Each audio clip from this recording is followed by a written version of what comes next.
Hello, everyone, and welcome to Shenanigoons. Welcome to Shenanigoons, an industrial fantasy D&D campaign where you can add to the madness. It doesn't say can, so evidently you must add to the madness. You will. You will add to the madness. They've invariably... Mandatory madness. Yeah. I had it literally right in front of me and still took 30 seconds to find it because I wasn't ready for it. Took 2 seconds. I was, if fine. we can do nothing else but exaggerate on this show, then come on. Come on. Metaphor and hyperbole. Come on. That's what we're good for. Hyperballs. Hyperbole. Hyperboles? Hypervoles? Hypervore. Yes. It's what you get when you Hypervore. go to craft class. That is not what I'm Hypervore. about. No, It's like no, speed. It's you like don't need hypervore. it's basically what happened to Neo in the Matrix Hypervore? when he was awakened from the Matrix. It was Hypervore. Yep. Yes. And I'm bringing it back. Bringing it back. Haven't seen those colors in a long time. It's good to see those. Very No. true.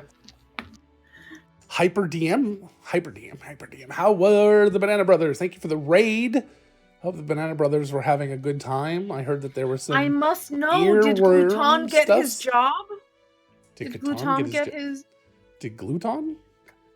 Yeah, Gluton sounds like an Gluton. alien from like an 80s movie. Or Gluton, Doctor which is Spanish for glutton, because he's a chef, and it's adorable. Oh, okay. But he thought his Let's see. letter from his father was actually a job posting, like, oh, he wants me to go work in the kitchen at this tavern. Aliens named after a fat shaming racial Aw. insensitivity. That sounds like an 80s thing. Yeah. Sorry. So hi everyone, really welcome to fun. Shenanigoons. We are a that industrial D&D podcast, kind of a steampunky vibe, but also not. What the heck? We are a goofy, silly, but also semi-serious campaign that likes to just goof around and have fun and not have things pop up in my face while I'm trying to talk. I'm sorry. It's Welcome okay. to Shenanigoons. We love that you've subscribed. You tuned into Shenanigoons, and no one here was bribed. I tell ya, mayhem, magic, mystery is usually the vibe.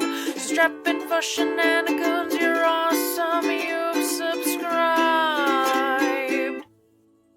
Aww. Does that one have Yeah. an extended version? That is yes, the one it that has the extended version, yeah. Okay, yeah. Yep.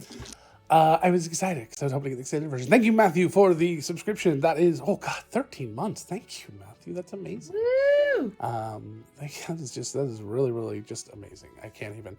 So thank you guys again for being here. We are Shenanigoons at Industrial, whatever I just said before. Just Yeah, play you it have back. to say it 3 times. And then, I have to try to get the swing of things. You, the audience, can add. What did we say? Add to the madness. Add to the chaos. Is that what we said? You add to the madness. You add to There's the no chaos. can. You must. You must. And there's many ways you can do that. Sometimes we just ask for suggestions for things. You can always suggest weird and crazy things to do to the players between sessions, such as adding to our Wheel of Causality on our Twitter. But also right now, if you really want to help or mess with the players, you can do so by looking up there. I think, nope, up there. That side. And then you see up there that all the bits come in directly, give gold directly into the pockets of the players, or the characters, I mean. If you gave it to the players, I'd be very excited. 1 bit is 1 copper in their pocket. And then down below Merrick there, you can see a bunch of different ways to donate using the donate link down in the doobly-doo. You can donate $10 to gift a reroll, $15 to spin the Wheel of Causality after choosing a PC, and then $25 to introduce an NPC. So you just give us a name and a little bit of backstory, and we shove them in, and then we sing the princess song. We've got a new subscriber. Yay! Thank you. Welcome to Shenanigoons. We love that you subscribe. Mayhem, magic, mystery is usually the vibe. Beautiful. And then lastly, for $50, you can do a time stop Thanks for the follow. Thank you for the follow. Thank you. And with the time stop, you can basically give a very short, brief amount of god power to a player that they can accomplish something outside of the confines of space-time reality. Just doing something really miraculous and amazing and stupendous in a moment. So, that being said, I think we're going to get started. So let's do a brief recap of what happened last time. So far in this campaign, you have been dealing with a murder and unveiling all of the intricacies of this deceit, this deception, and the characters involved. I mean, characters not as in the characters and NPCs, but the characters as in they are real characters, such as TR Toys, which is a total deerstalker hat-wearing detective, consulting detective, he calls himself, the only one in the world. His sidekick, his pet rock, W.A. Stone, and who else has been around? Brindlehooves has been around. Brindlehooves is a unicorn who gets into a lot of stuff and was a red herring for a while. No, he's a unicorn. He was a red herring unicorn. It's like a subclass. And he squeals when he's startled. What else happened? We had Dr. Proctor Veen. Dr. Proctor Veen, yep. That's his official title. Dr. I thought Proctor. you were going to say Dr. Harris Bunkers for a second. That was really Nope. confused. Nope. Dr. Yes, Proctor Proctor Veen. Bovine. Bo Veen, he is a PhD. Minotaur. No, is he a Minotaur? Yes. Yeah, he's a Minotaur. Yes. Weirdly, it's redundant. The PhD stands for Proctor with Hooves and Determination. All right, that was pretty good. That was a good goof right there. Yeah. Thank you. Gain inspiration from Kyle. Dang. Hey, what do I get to use it Ooh, for? nice. Nothing. Go shower and go sleep. Night, Me? Andy. Okay, bye. All right. Oh shit. Let's go. Don't go call each other's bluffs. We will end up having no. So, Yes, what else yeah. happened? We found the compass, one of the compasses that we had turned in under a piece of furniture in the ballroom. That was the And first then- session. Mhm. Yeah. And we had also found one of them in the swamp outside of a window that Arthur had seen open and someone entering the building. Right. No, he saw someone throw it out the window. Well, no, he saw an open window and saw it, and it was on the ground. He did not see anybody throw it out the window, but it was a good deduction. And then later you found out that these two compasses are not actually two separate things. They are actually one compass. There's two halves of a compass, even though they each look whole. And they are much, much more powerful than they claim to be. That they were actually used by the Celestials to create the para-elemental planes. That's the plains of mud and steam and lava. And Right. All the in-betweens. Yeah. Yes. So melted frozen yogurt. Yeah. Yes. Yeah. And molten cheese pizza. Chowder. Yes, the, Chowder. the pizza before you blow on it to cool it down so it doesn't burn the roof of your mouth. Yeah. It's that Molten cheese pizza. Just Nobody being visits the there cream corn immediately plant burns the anymore. roof of your mouth and blisters it. There's got to be a mush up between plasma and pizza. That's A what I was- mush. Please explain what the hot difference between a mush up and a mashup is. A mush up is it shouldn't happen. Oh, okay, all right. It's destined to not exist, and yet you're trying to make it exist. It's kind of like the slash fic of mashups. It's like nobody really should do this, but it's gonna happen anyway. Or the Rule 34 of 80s children's cartoons. I want to see how much of a lemon face we can give Merrick today. Lemon face, Oh, God. lion Oh, face. God, Lemon Kyle. face, lion face. Sorry, that was just for the podcast. That's your lion face? No, hold on a second. Go back. Let's see your lion. Okay, all right. Not too bad. The Um, rebel. So that's all information we've gotten so far. Last episode, we ended up on the 6th floor. Yes, which is the research and sneaking development, around. some private classrooms, and the private offices of the directors of the institute. And Yes. Director I'm not Bo supposed to be Veen, there. who is I believe we said he's a platinum. No, yes. He's not a platinum. He's a platinum. But no, Bovine. Yeah, because above platinum is like director. Yeah, the Yeah. director. So yeah, Bovine. And then the director that is in charge of them both went into the office of the head director of the organization, Mr. Birchfield himself. And Mr. Birchfield, as Merrick overheard, said the investigation is over. We are accepting that the people that have said they're responsible, the Spider Thieves Guild, the Thieves Guild called the Spiders, a 7-legged spider symboled, very mysterious group, are the ones responsible. And they are working now towards tightening security and making sure that it doesn't happen again. And tracking down, of course, the people that were involved.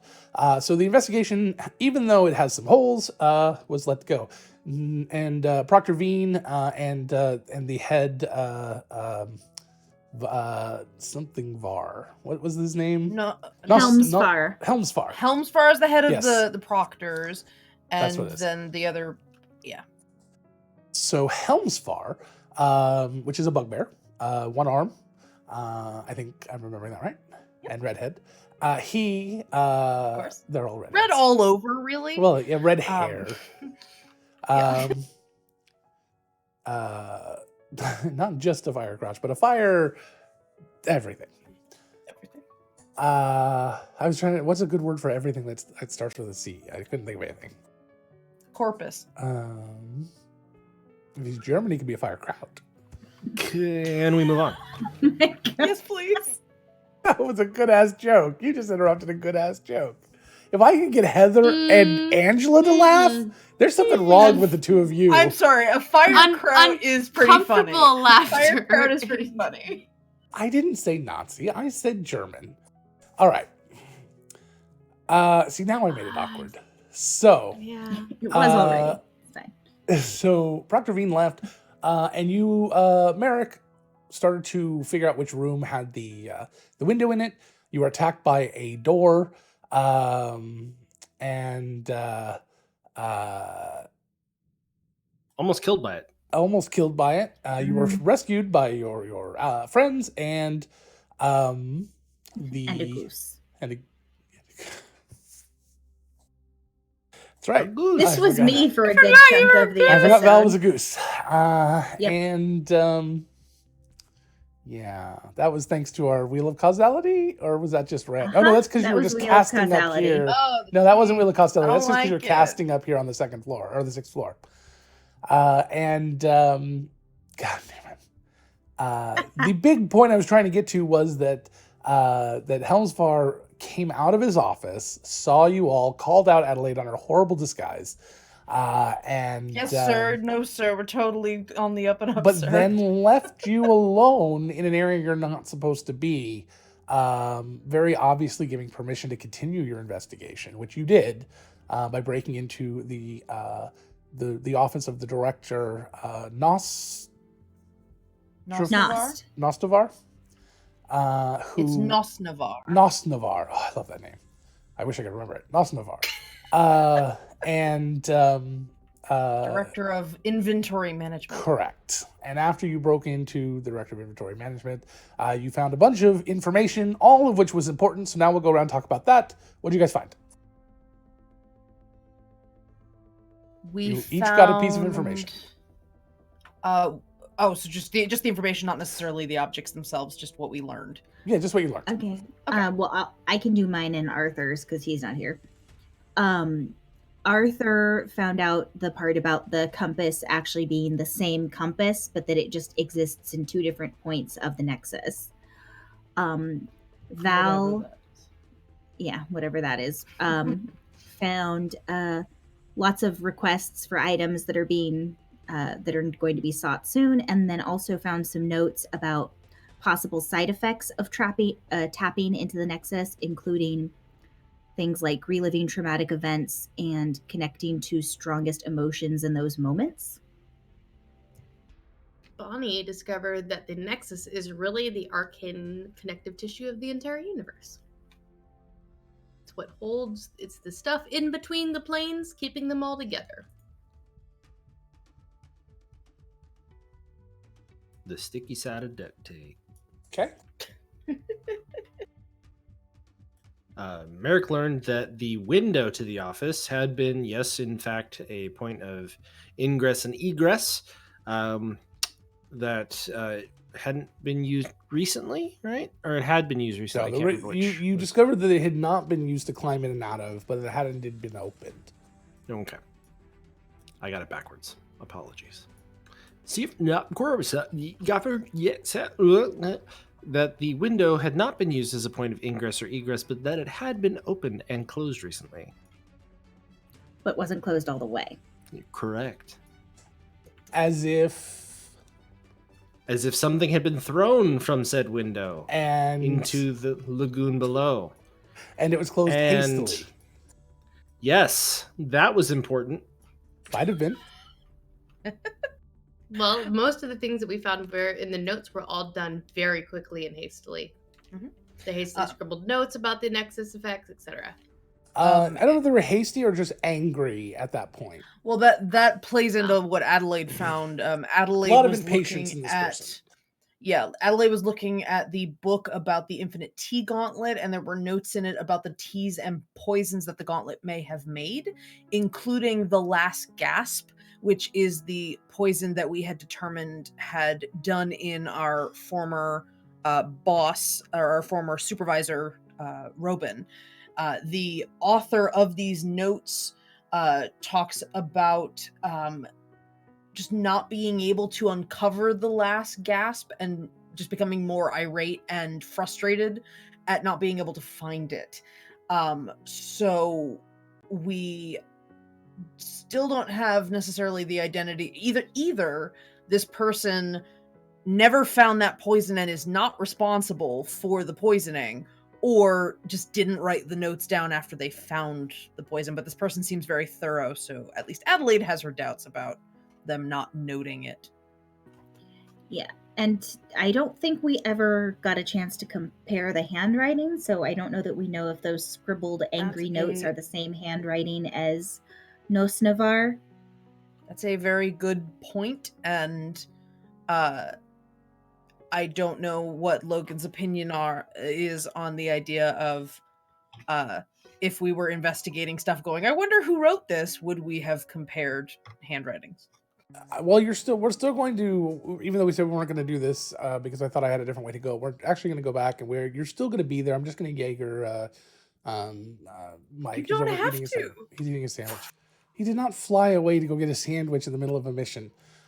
He would have. No, at the end of the mission. Well, all right, fine. He jumps out the window and flies away. Okay, so I need to it's our put all of pharmacy. my spells back then that I had used. For what? Like, Or are we if gonna just we- are we just gonna moment the next few minutes, I don't or does know she yet. need to be prepped for what she had? Okay, well, that's the thing. We reset because we had left off I as we left understand, for the so day. calm down. We'll just- You We'll had just no handle- spells left, basically. At least No, I I had had Bonnie. a couple, but You had first and Yeah. seconds, yeah. You'd I used had up. 1/4. I thought you'd used up your fourth. No, I used a 4th level spell. Okay. Anyway, it doesn't Excuse really me, matter. I had enough to Really didn't need to argue. cast alarm. There you go. So, you know what, Logan? It's very important. That's It's fine. only It's important fine. if it becomes important. Then we can argue about it. You guys are standing there. What questions did you have? This would be a great time to talk about those. We want to compare the handwriting of the information about the person searching for the poison and Okay. the other handwriting. that they were Everybody able can to give me an know that that's investigation check. Nostar. Adelaide, you get advantage.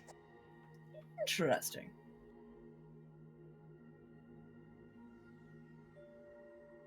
$15.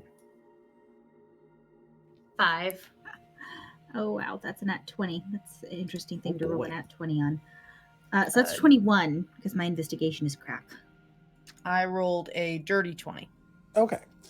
So Val and Adelaide, what'd you get, Merrick? A 15.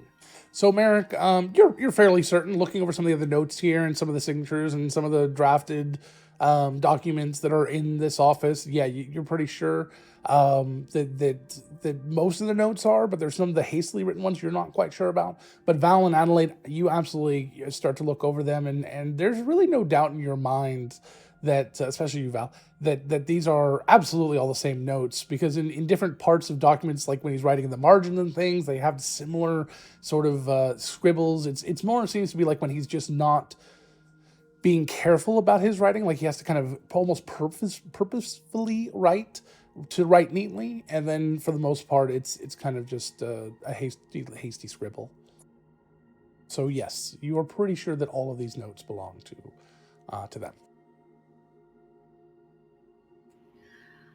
Honk, and I forgot you We were are I'm still a goose. we are actually, yeah, that wasn't wild, that was wasn't punishment. So yeah, No, that was I not left it. the wheel decide stuff I ends left at it the end of because the I session. thought we had to hide. No, see, here's the thing is Adelaide and the goose are looking at a book and it turns into Val all of a sudden, but Val still says honk because she's used to perfect. No, I forgot, because that was a thing that came from the floor we were from on. the floor, Yeah. not from Wheel Decide, not from our Correct. Wheel of Causality. Then yes, you are still Damn a goose. it, that made my night. Oh my god, Heather. So I peck at the book you're looking at lightly, and then I peck at the page I am looking at. Yeah, no, I see. We need to be careful, she says to the group. I thought we'd established that when No, Arthur's I mean skin like fell off. I mean politically careful.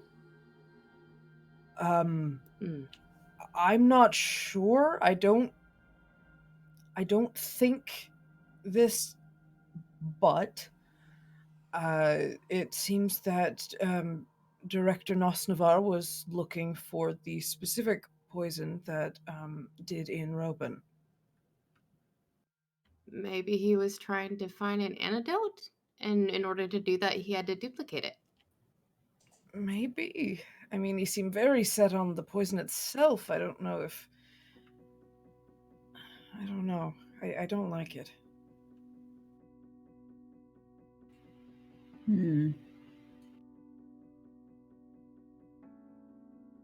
Well, I think you mean honk.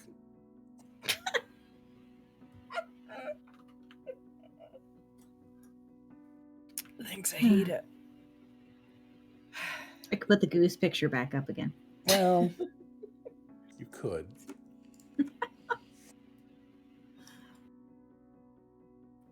Yeah, I don't see, for someone who takes such meticulous notes, there's no mention of actually finding it, just anger at not. I can't imagine that this person would not write it down when they found it. Or is there any mention of I hate that Robin character, and I wish to use this poison that I was researching to poison him to death, and then rip out his heart in the most gruesome fashion to death. Through what I was glancing through, Logan, I mean, I'll flip back through and look around, but on a speed read, I don't see any mention of Robin, do I? You've gotten everything you can from the clues that you have in there. No, there's no mention of Robin. So, he did not... I should say, let me rephrase it. Let me make sure I'm very clear about my wording here. You have found all the clues you can from the items you have found that happen to be in this room. Okay. I don't see any indication connecting the two of them, other than the Birchfield Association. maybe there's something in Robin's office. That would be worth looking at. I mean, I have to imagine someone's already been there, but Honk. hope not. Could just Adelaide say that legit, like, giggles, like, oh my god, like, she keeps forgetting. we could, go down to Robin's office after checking for traps and, pour one out for our dearly departed mentor, boss, supervisor. Very, very emotional terms. And on the way down, I could, dispel the magic on Val. Perfect. Honk. To be frank, Merrick, he Hat gave down. Sorry. Mhm. Whack I'm so- with a I'm so- wing. I'm sorry, Adelaide, as you were. No, it's fine. You ruined the moment. It's okay. We'll just move on. That was in character. I don't care.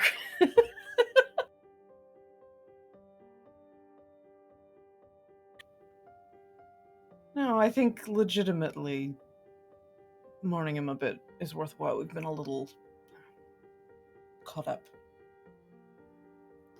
I mean, All right, yeah, let's go check his room. all things considered, So- he did give us a start. I'm very, very aware of that.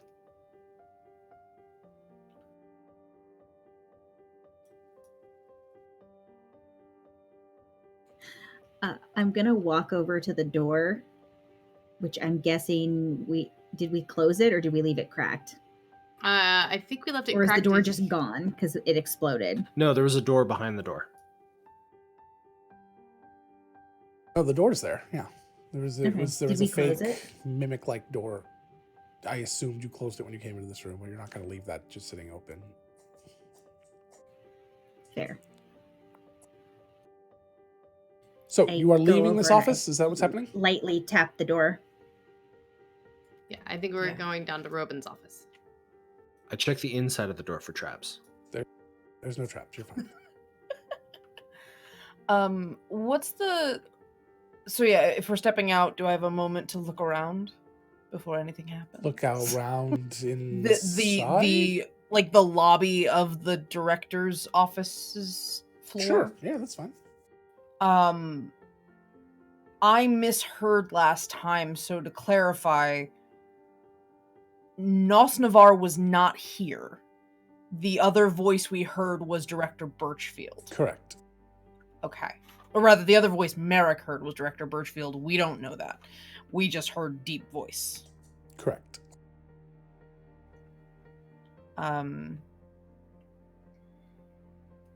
Yeah, she just like eyes all the rooms. If Merrick told them where the conversation was taking place, she'd stare at the Birchfield door for a prolonged moment. Okay. As you look down that hallway, there is only one door at the end of that hallway. So there's if Merrick made any indication that down this hallway, this side hallway was where he heard the voices, then there's only one place they could have been coming from. Yeah.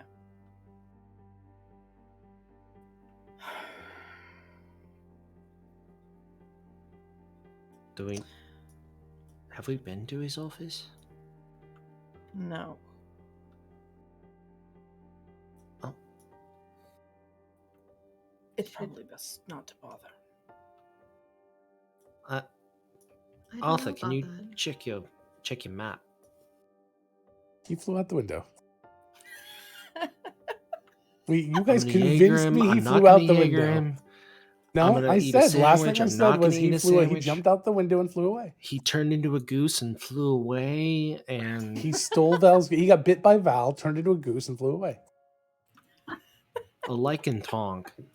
Like,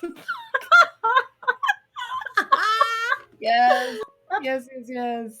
You get inspiration from me, which means they Sure. cancel out and they do nothing. Yay! Yay! Friendship. Friendship.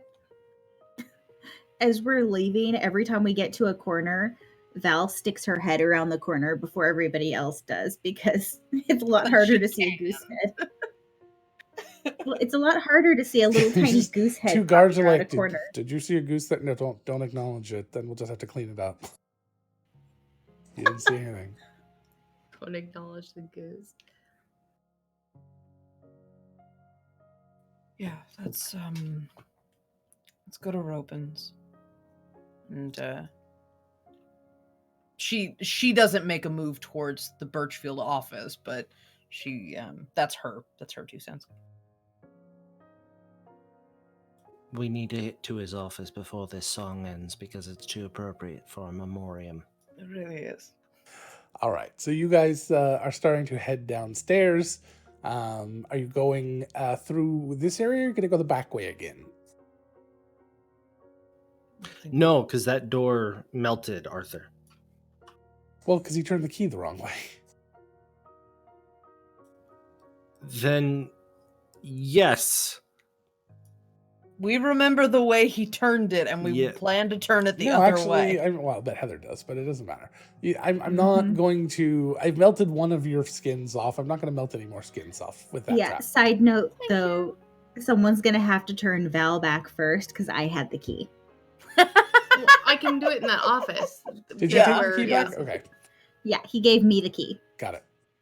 All right, so yeah, Somewhere in her goose so bod. yeah, Val, can you stop goose stepping everywhere? It's not really appropriate. God damn it. Thank you very much for the follow. That's amazing. So you guys get into the little student area there, the classroom that you can cast in, and you go ahead and cast a spell magic on Val, which instantly turns her back from a goose into the wonderful Val, the person like Val.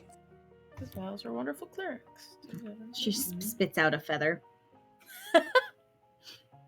That was weird. Yeah, I bet. Oddly effective. Apparently, gooses give less of a fuck than you do. No, I think it just compounds when it's Val as a Geese are 2 a.m. Heather. That's not entirely inaccurate. Small and they'll bite you. Do you Peace hiss, was never Heather? an option. I've been known to. I have heard Heather hiss. I have also heard Heather hiss. No, she wasn't playing a cat at the time either. Do we get a She doesn't stream play badge for cats, she everyone just- who's heard Heather hiss? Oh, listen, That'd be incredible. That'd be fun. Okay. So you turn back, you guys head through that door, you turn the key, and you are heading down into that office that exploded with all the charred remnants of books and things in throughout the room because of this fireball taffy that was left on the one windowsill. And then you head out into the 5th floor, which is a place you're allowed to be, and all of the offices of the gold badges and lower. Actually, technically platinum badges and lower, but the platinum is still in a special section. But the gold badges and lower are all available.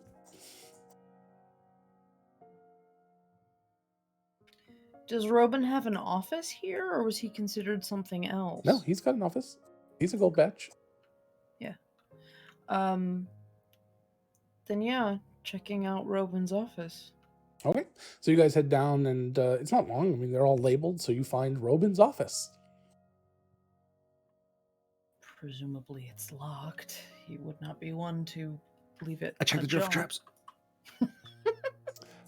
These are well open to the public. Very unlikely there's going to be traps, but you can go ahead and give me a check anyway, just in case. It's a 14 on the die. What do You're I fine. add? There to are no it? traps there. Okay. It is not locked. Perception check. Merrick. All right.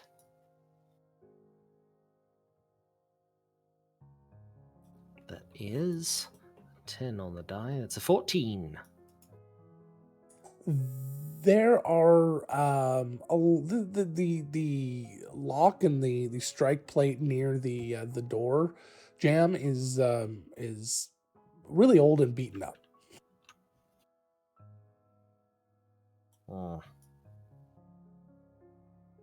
You know, if I didn't know any better. Do any of What? us? Merrick pulls rotates the door handle and then kicks in the door. Who are you and what do you want? It's the turtle, isn't it?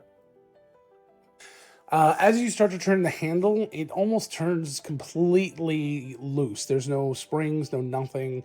The door is not locked. The handle has been broken. It was just put back in place to sort of look like it was okay. As you kick the door open, the door slams against the wall and slams back closed as you're about to start walking through it, and it barely misses your nose. And you're yelling at the door. Sort of springs off the door jamb and creaks open a couple of inches. Inside, you see an office similar to the office at the end that you saw blown up without the blowing up part. This one is a little bit different. It's more used, more lived in. There's some personal effects around, small little sketches and pieces of art. It looks like maybe Robin had done, and a couple of statues. A couple of awards that he's won, a Proctor seal, which is a special sort of patch that you can receive for special accommodations that's framed on the wall.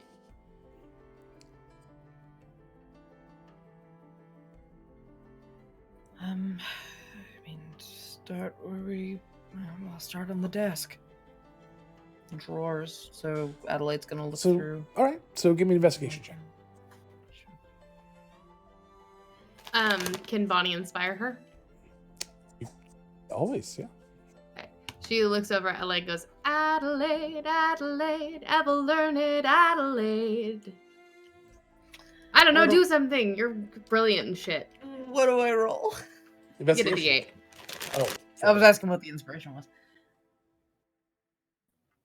You don't have to use it on this roll, I don't think. I wasn't a there a good. No. Does somebody want to help? Can I help her dig through the desk? Well, I don't person can need help. the. Oh, okay. Okay. Well, I mean, I won't say no for the help just in case I do well. So the first thing you find is about a gold and 10 copper worth. Bonnie reaches over and just kind of grabs that while you're looking. Put it with the rest, don't worry. Sure. If Val wants to help, I would not begrudge the help. All right, go ahead and roll with advantage then. Actually, Val, you roll. How did we say we were going to do that so that the other person got a roll? I thought we were going to do a whole thing, and I keep forgetting how to do it. I don't remember. Val, you roll, and then take the higher of the two, but use Adelaide's skill. I rolled a 20, so let's go with mine. Okay. Okay. Jeez. I have an investigation of 7, so 27. Plus the D8, or no? 29. Okay. So on a 29, I look at the microphone like it's its fault, not my foot pedal's fault. On a 29, actually it was my foot. You get everything that's in the desk. So the first thing you find is a very, very, very old bottle of scotch. It was hidden down underneath a very obvious false thing under the drawer. It has been opened. It looks like there's maybe 2 glasses have been taken out of it. So there's quite a lot to it here. Merrick, you see it. You instantly would estimate the value at somewhere around 300 or 400 gold for what's left in there.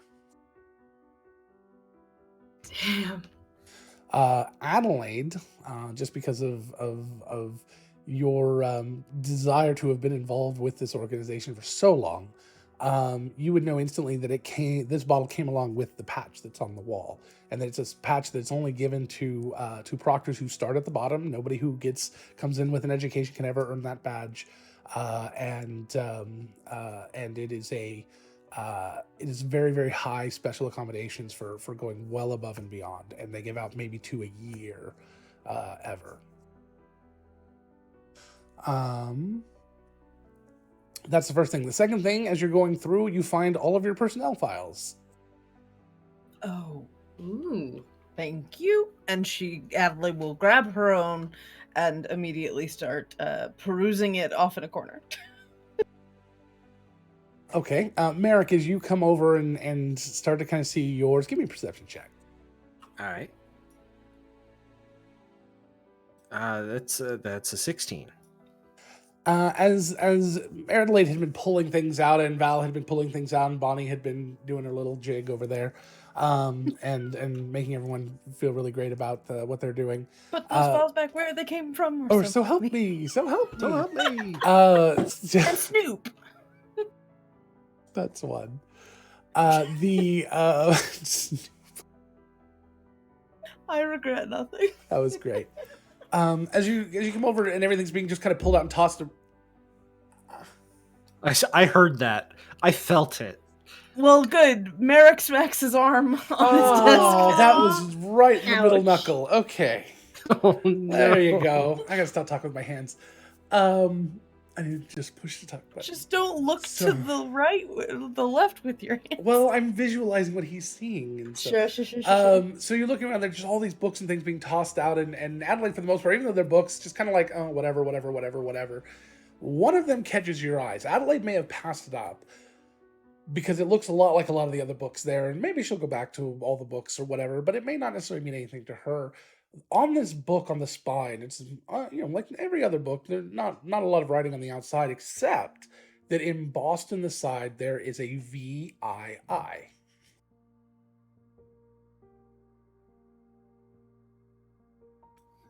It looks hand embossed, maybe almost amateur.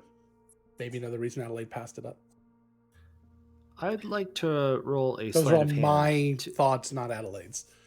Oh, I mean, if you want to be upfront, Adelaide is just far more interested in what exactly is in her personnel file. Yeah, I understand.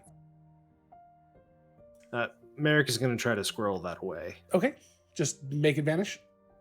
Yeah, Slide a hand check. that's 16 on the die, which is a total of 28. Yeah, all right. Anyways, passive above a 28. Okay. Oh yeah, my godlike perception. Mine's an 18. We're not Not like getting much higher than that. Okay, so you're kind of squirreling that away. Bonnie and Val, as you're looking around, are you either of you going for your personnel files?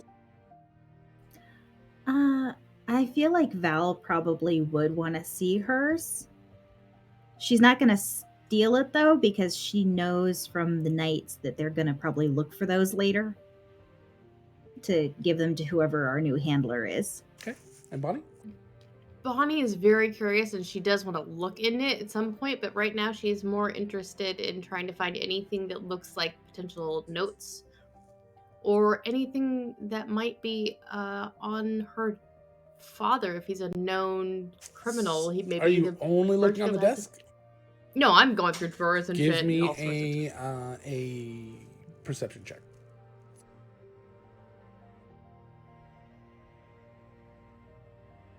27. As you're kind of going through drawer after drawer after drawer, you notice that underneath the desk, the carpet has been disturbed a little bit. As you get down there, you lift up the carpet. You see that there's a crack open of a floor safe. Can I get into it?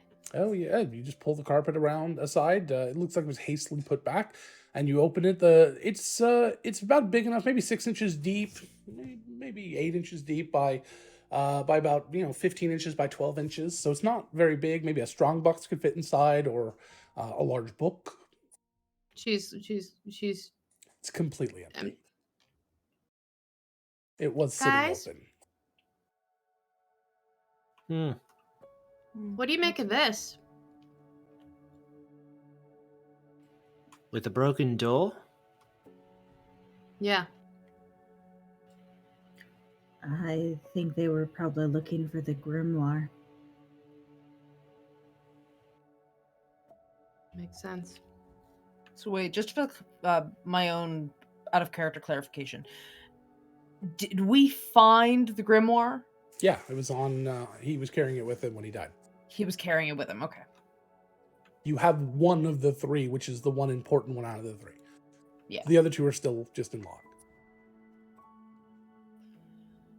All right. Well, Robin was good to keep it on his person then, if someone was looking for it. Enough to do this. But if they were able to kill him and get away without being seen, then they also might have had a time to peruse his person, maybe find the book. So it's possible, it's within the realm of possibility, that they weren't looking for the grimoire. It is possible, but what would they have been looking for if not the grimoire? Who knows? I'm not ruling out the Fair. possibility they were just trying to silence him. If he knew something, maybe related to the grimoire, maybe not. But he'd come to some conclusion. Maybe he was the only source of that information, and the solution was to keep it quiet. And that is quite the permanent solution. I mean, best secret is kept with only one person. True. And we can't ask him. Well, No. oh no. No, we can't. That's Right. Mhm. that's the trick. Very nasty trick. Adelaide is going to. Do we know where Robin lived? Maybe there's clues at his place there too. Adelaide, as you as Bonnie's talking, you kind of flip to the next section. As most of it's been pretty typical. One thing you've noticed a little bit is that the way he talks about your accomplishments is a bit nicer here than he does to you, just a little bit. But as you turn to the next section, the last section of it, which is obviously meant to be kept separate, if the file is passed on, is a personal notes about the subject, and initially there's a lot of discussion about areas that you'll need to improve and things that he'd like you to work on and this and things he wants to talk to you about. And as you kind of flip through a few pages, right around the time that you were being sent off to go to deal with Susan the Lesser, the top of the page is just some notes about what's going to be happening. Here's his personal feelings on the matter and thoughts. And then at one point, he's talking a little bit about you and your attitude and almost your aloofness. And then he just says, "She reminds me of him." And underneath that, there's this sketch of just like this much of a face, just eyes, of a very kind and just beautiful pair of eyes. Very well sketched. Is that a pair of eyes I recognize? Not really. Or just.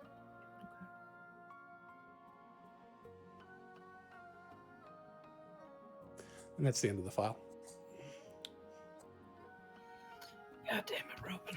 The rest of them are similar, but nothing as personal. Mostly you notice that that he's a little nicer in your file than he was to you in person. There is a couple of comments, if anybody ever looks at Merrick's, about Merrick and his attitude and how he kind of appreciates that.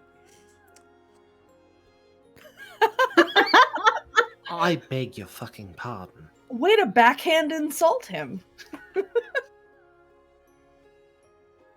Bonnie's is just probably like needs to work on naivete. Expectations, yeah. Worried this job will eventually break her. The only note in there about Bonnie that might be a little bit of a jab is obsessed with her father. Fair enough. Val's just making sure there's nothing in there where she's like, oh fuck, I should probably work on that. Val's probably the only thing that would be said in there is fanatic.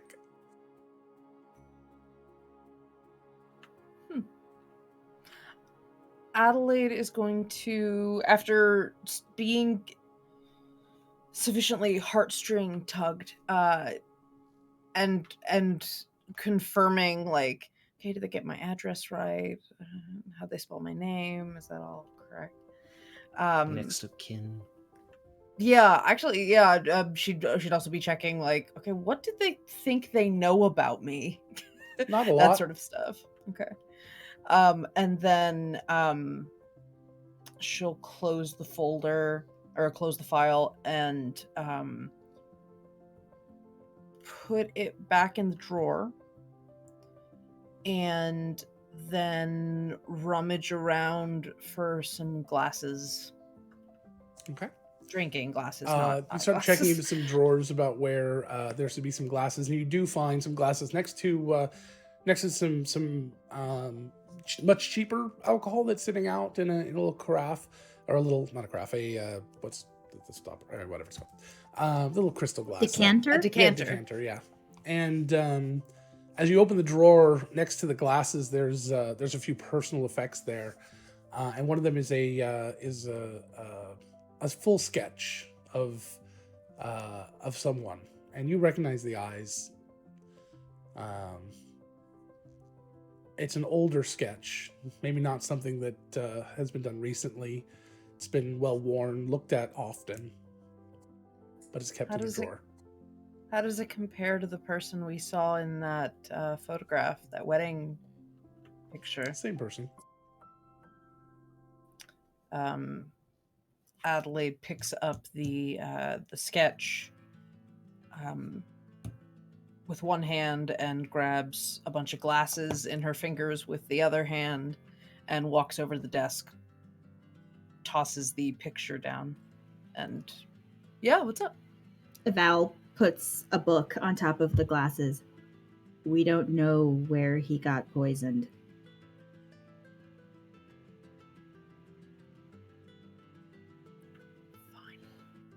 She pulls out her water skin. Detect poison.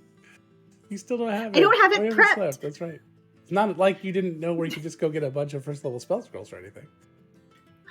We're trying not to steal more. Who said that? When have you guys ever decided to not steal more? Ever? It's true. I mean, that's a valid point. Also, Whatever. you guys We have didn't fairly do it well yet. justified you're on a mission for the Proctors, so. Yeah. Val pulls out her water skin. It's not the same, but whatever. Raises it up, don't says purify to food or Robin, and drink? takes a swig. No, why would I have prepped those? We were going to a party. That right there is a good enough reason. That's the perfect. We're going to a party where there'll be lots of people. Let's purify this food and drink. All right. And then she offers someone else the water skin. It's not the same, but at least we know it's safe. Did you turn it to wine? I don't. Adelaide just waves her off. No, thank you. And she will take the fancy ass bottle and just kind of look at it and walk over to the patch, kind of like just mentally combining those two things and kind of just thinking about how much he had to go through to get to that. And also just kind of trying not to open the bottle. Bonnie takes the decanter of alcohol and looks at Val and goes, I'm not going to drink it. And pours some in a small glass and just puts it on his desk and starts to sing. Of all the money that e'er I spent it in good company. And just kind of does a little tribute for him.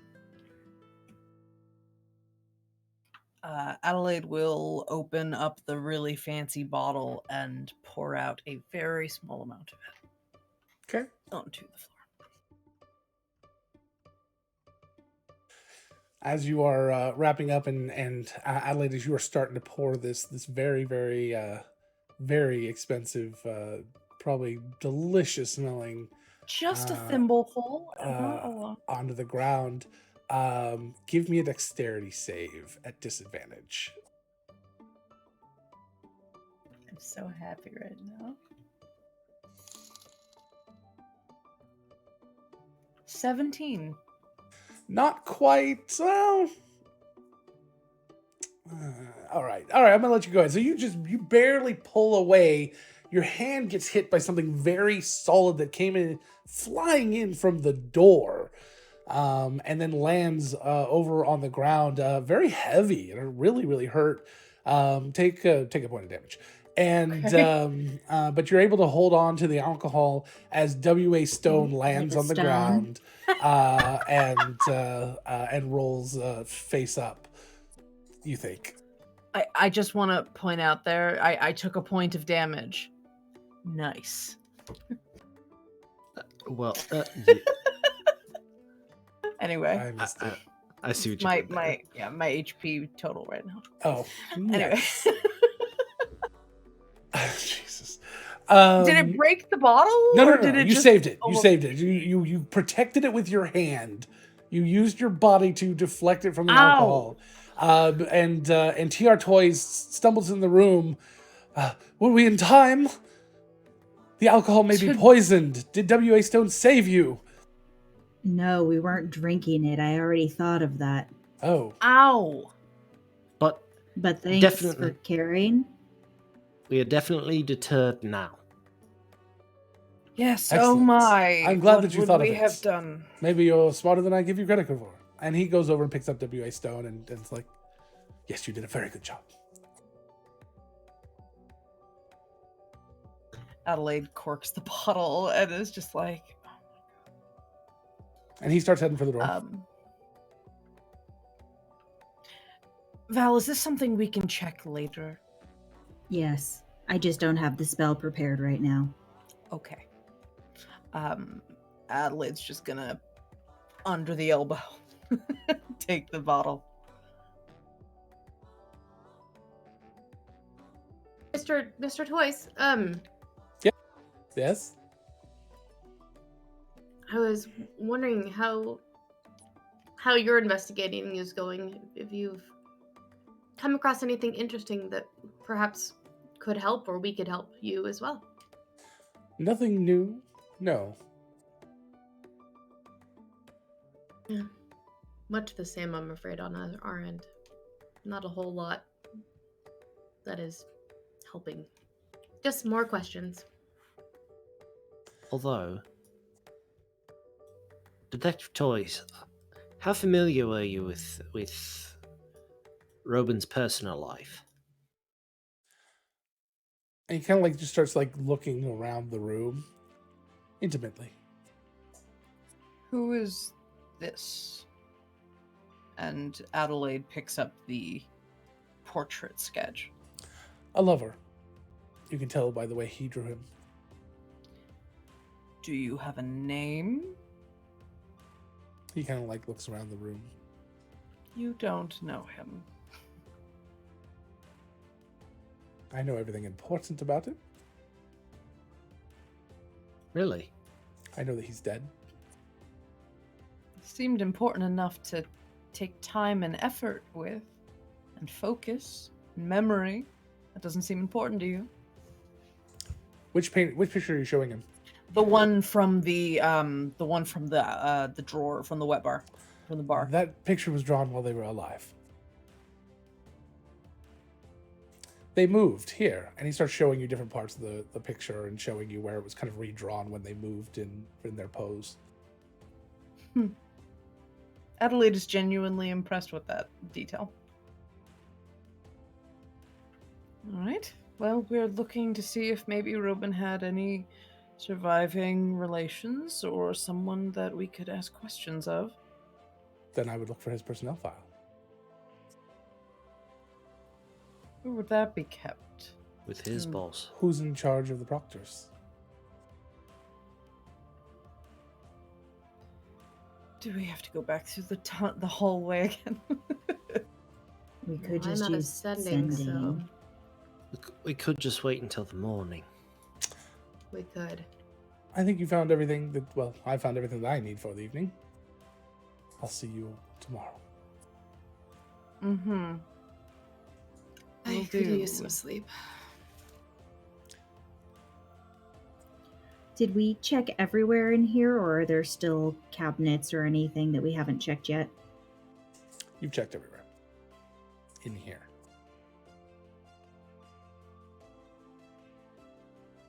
Did we find any, like, house keys or anything?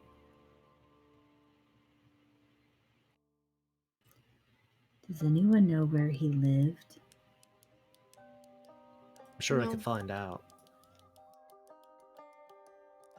I think that a fresh set of eyes after some rest for all of us would do some good. It's been a rather upsetting evening. Agreed. Yeah, Agreed. now that you mention it, I'm barely on my feet. Would you like to help me get home? Yeah. Subtle. If I'd only been a little faster. What do you mean, little bit? Then I guess we adjourn and meet back up tomorrow. First thing. First thing. I'll make sure to prepare the detect poison spell and purify food and drink spell. And I will hold on to this in the meantime. Sounds good. And yeah. That's a good plan, actually. I grab the regular alcohol, the decanter. I'm gonna take this so that no one can switch it out, just in case, because then Sure. we'll know where the poison came from if it was one of these. It's fair. Sounds like Well- a good plan. You might want to take one of the glasses as well. Good point. Just in case it was laced with it. Mm.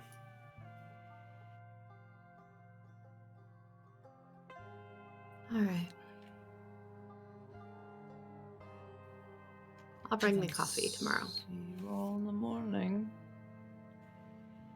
See you tomorrow. Maybe we should go to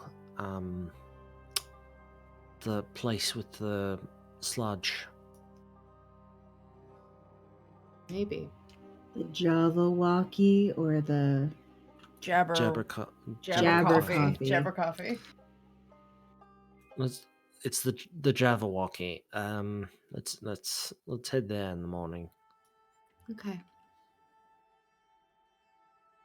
Good night, guys. Be safe. So Java-walkie. Got it. Okay.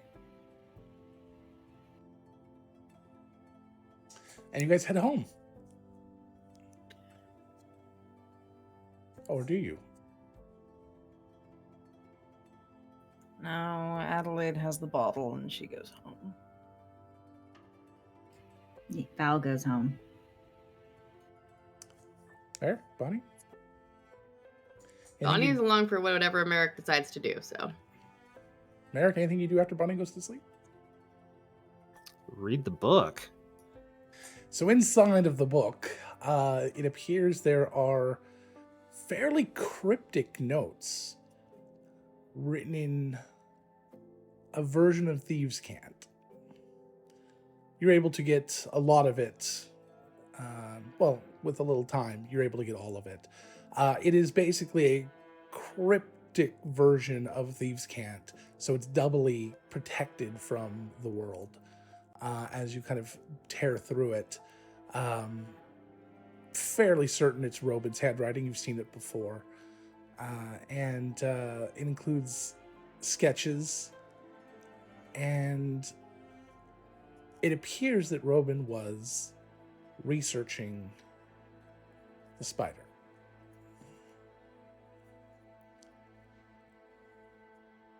And in doing so, it looks like he identified several members. As you pour through the names and the often scribbled out and redrawn sketches, each one seems to come to the conclusion that these people don't exist. He goes through the list of the people, code names of people he talks to, different contexts he has in the city. A couple of them you recognize.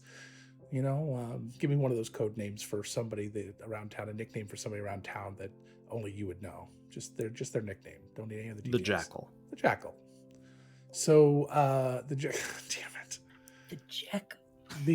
So the Jackal is mentioned, and you're pretty sure you know who that is, if it's the same. And then another one. Give me another one.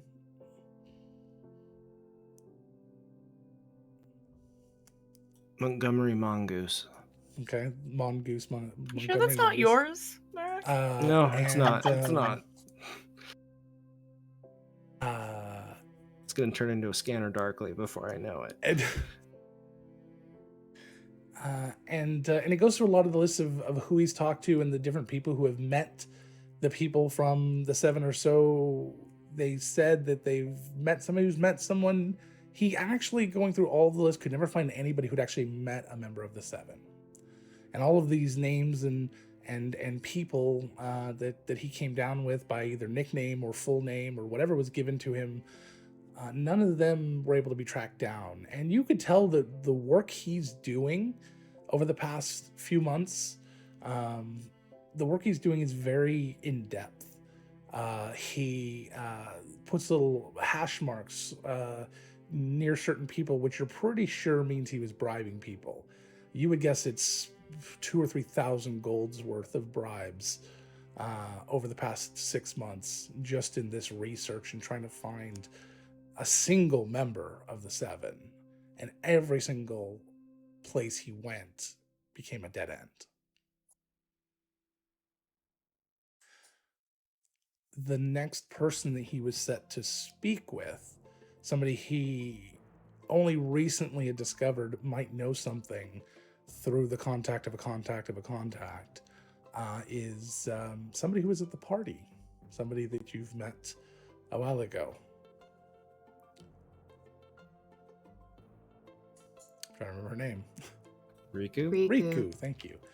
I want to say Rinth, and I'm like, that's not it. That's yeah, you don't want to meet Rinth. Riku. No. And that was the next person he was going to be speaking to.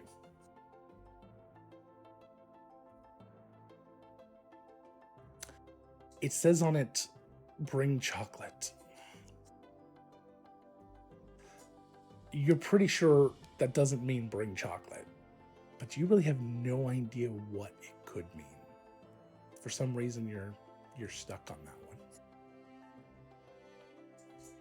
So I'm gonna let you guess on that one. All right, and that's that. That's what you get.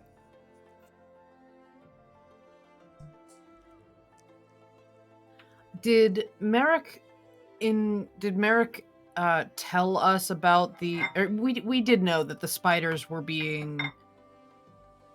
taking credit for Robin's murder.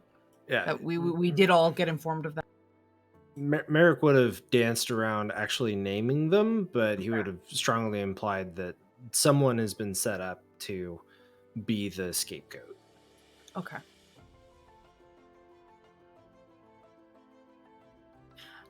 Adelaide's apartment that she has is in visual proximity to the Birchfield. It's very like Aladdin and the Palace sort of vibe. Okay.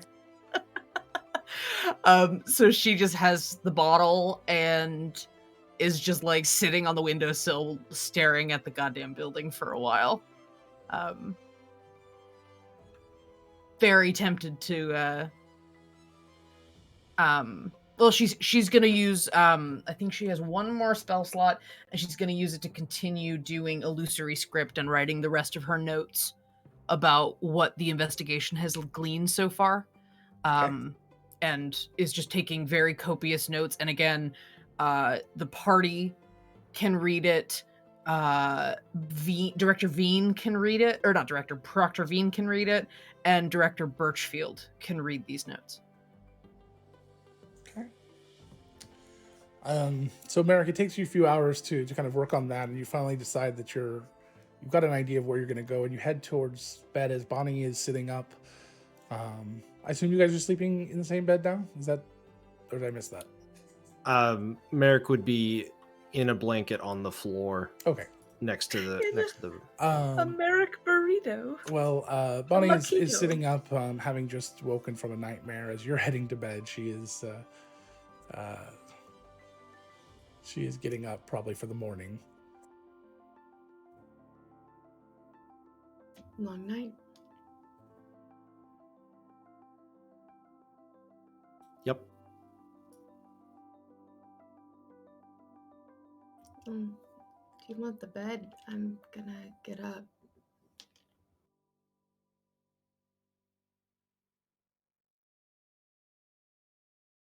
Yeah, that sounds good.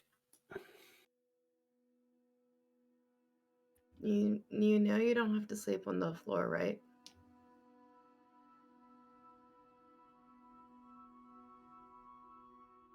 I appreciate that. Okay, what's wrong? Oh, mysteries upon mysteries.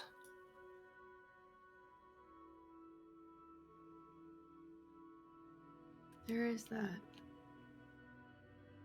Right as you start to appreciate the presence of someone, they depart for one reason or another. And it's never easy. But we have clues. We have avenues to go down and find answers. And someone's going to. Someone has to.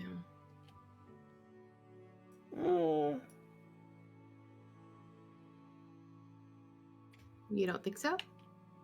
I don't think someone has to, but I think someone's going to. Are you afraid of what happens when someone finds the answers? It's not a judgment, it's an honest question. That's a good one.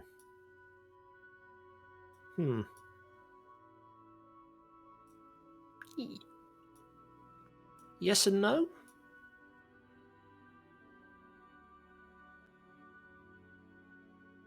Depends on what the answers are.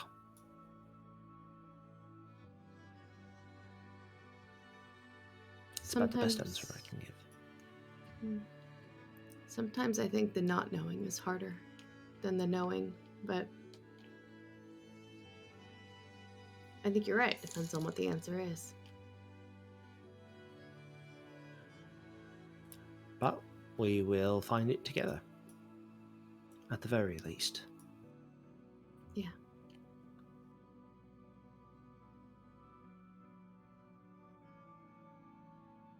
Good night. Good morning. I'm gonna make some pastries. Yes. Get some sleep.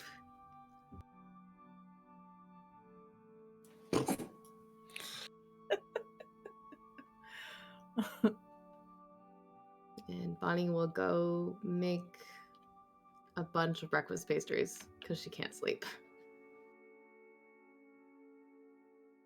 Okay. Heather, did Robin have a last name? Mhm. You're our note taker. I don't think we came up. Nope. Or I thought I Robin. made Actually, him I thought up, Robin and I was never his last gave name. him one. I made him up, and I never gave him a last name. Okay. So I don't know if we ever added one. All right. So no, we don't have one. We should probably come up with one. Now he's dead and all.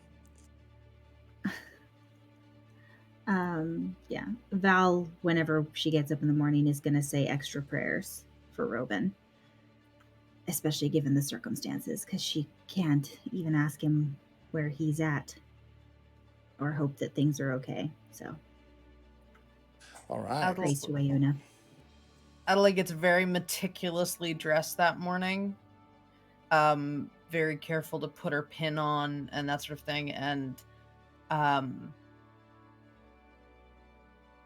yeah, just takes the bottle with her down to whichever coffee shop they promised to, where they talked about going to. And The Jabberwocky, I think. Jabberwocky. I should have made you choose one, and then that's what you went to. But she gets there very, very early, like crack of dawn when they're open, and is a very, very strong coffee, and just sits there with the bottle. So Bonnie, as you make your pastries and then kind of go and check on Merrick, you see that he's kind of thrust all of the blankets aside, and he's just laying there, probably in some sort of undergarment. Underoos. His chest and back exposed, but it looks like he's broken out in something.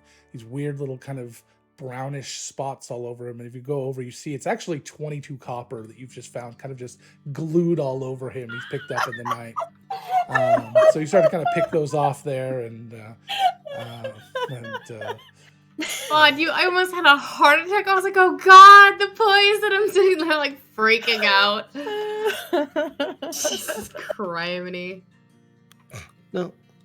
Mom, they're taking me lunch money. She just covers him up. She's like, I'll get it later. It's fine. okay. There were actually 23. One was a pepperoni. All right, so you That was from the bed. it's all for the bed. Val put it there, Merrick really. just Scrooge McDucks. Whatever he finds that day. He just It's all in the crevice of the futon. So when the futon gets laid out, it all just like it's in the middle, boom. yeah. Damn it. So, Bonnie, what now? What do you think? You made pastries, Bonnie- Val did prayers. Bonnie makes Adelaide, everyone. Okay, so you ungodly guys start to amounts go of and pastry. you head over. So Adelaide, as you walk in first, early, there is a line, about 10 people long to get your coffee, as they've got 3 people up there just kind of just working their butts off, and the person at the front of the line right now, as they're taking a while, is Ignatius. And they're making up his slurry. Oh, don't you think he should wait? This is her own internal monologue. Don't you think he should wait till like after some coffee's been made? Oh God, he's using the stuff from the night before. Lets it seep in. For And 12 you can hours. hear the guy with the front. Yeah, like I've got this new idea. I'm actually going to take the slurry and I'm going to put it back through the machine once again. I'm going to like percolate it. And I've got this other one. I got a whole batch of slurry in the back. Like, you know, that week you weren't here and you were away. I put that in the back and I got it fermenting now. I put a little yeast in it. We're going to see what happens. Mo kombucha. Thank you. Thank you. Brilliant. Heather, your face. And he doesn't Tenor. really pay attention much and just go ahead and takes his drink and heads out. But you are waiting for a little while, and as you get up to the front, oh hey, how's it going? I haven't seen you in a long time. You know, we're all out of the pumpkin pancakes right now. I'm sorry. Oh God, what just happened? We got raided. Oh, a raid. Okay, Thank you. I was worried it was a wheel of causality on my character. I was scared. Come on. I was so Come on, scared. Thank That would you. be Thank you. hilarious, though. No, stop. They're better if they happen to you. Thank you, Mercs of Mischief. Hey, guys. Hey, everyone, folks. Thank you guys for being here. Really appreciate that. So Adelaide is at a coffee shop. Everyone's working to get over there and meet up with her. And right about then, I think Bonnie and Merrick come in? Or Val? No, probably Val. Bonnie was actually going to swing by Merrick's mom's house and drop off pastries. I thought that's where you She's guys probably- were. I left Merrick some does for not Merrick. live with his mom. Merrick doesn't live with his mom? Oh, okay. No. No. All We right. had so a whole conversation before stream about how he never invites her to his place. okay.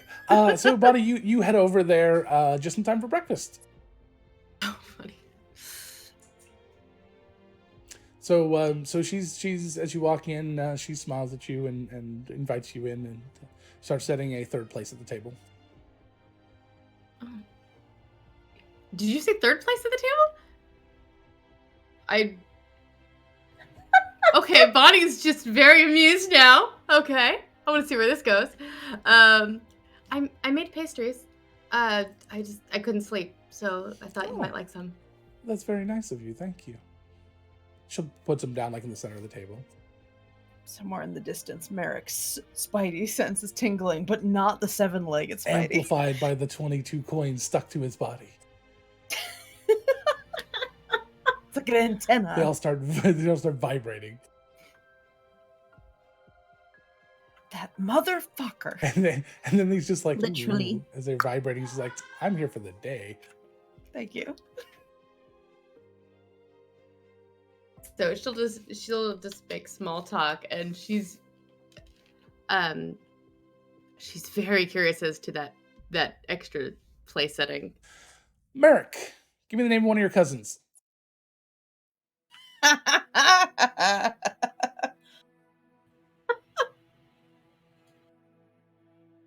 The look of relief. Yeah.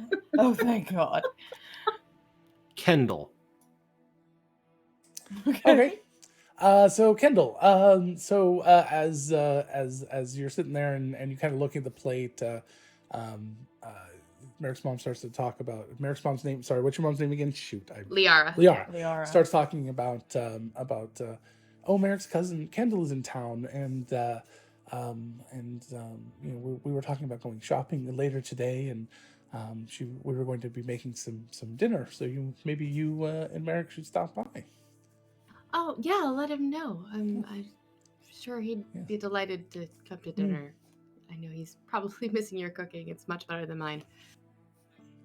Well, I don't know that he misses it much. If he missed it, he'd be around more. Wow. Primo mom guilt. Primo. Wow. Wow. It's like he knows.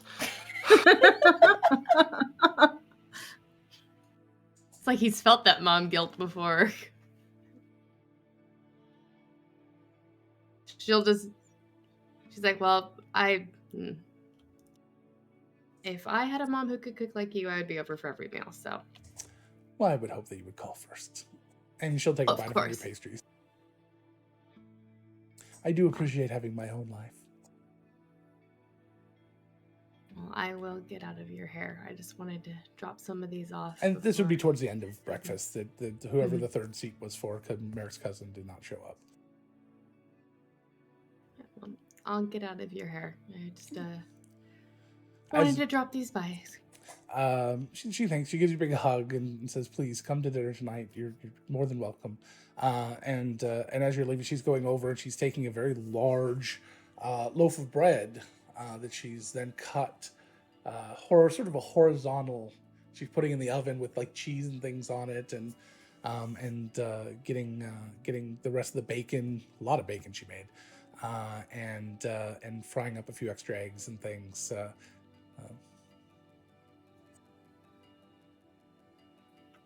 You had I'll it? see you Yes. soon.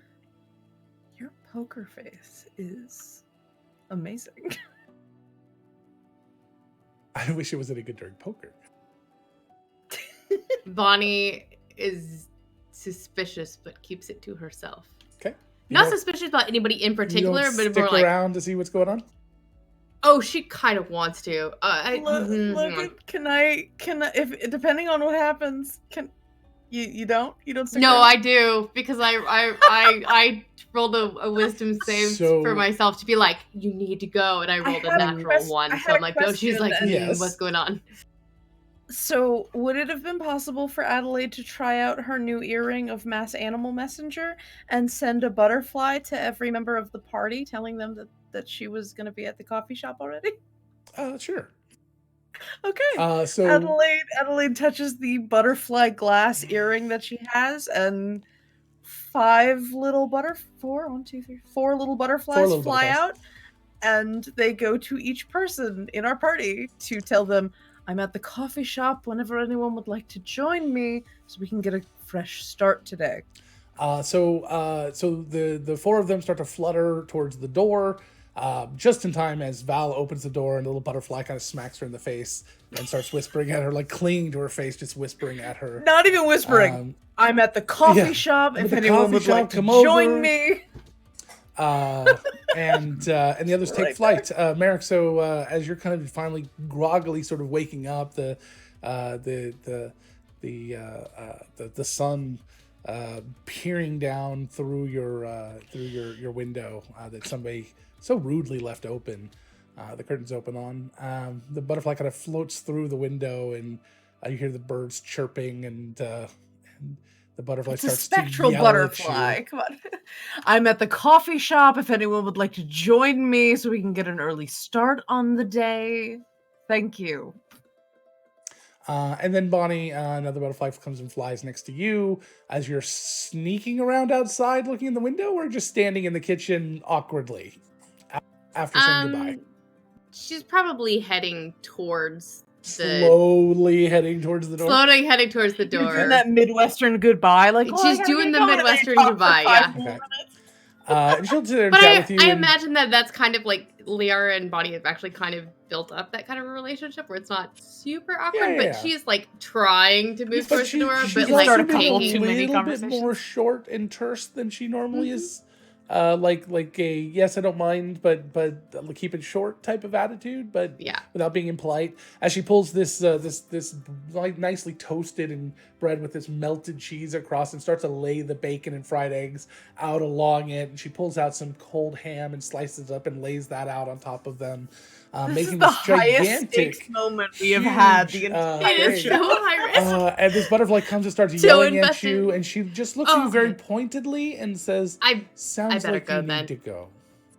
We are at the coffee shop. If you're ready So to she join will me, leave. we can really start on the day. Thank you. She will leave at that point, and then she's gonna wait and be sneaky and sneak around outside to see what the hell.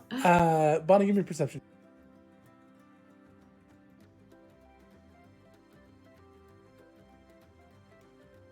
I'm so invested in this right now. That's a natural 20. So give me a stealth check. But where does the butterfly go, Logan? That is Calm down. a 27.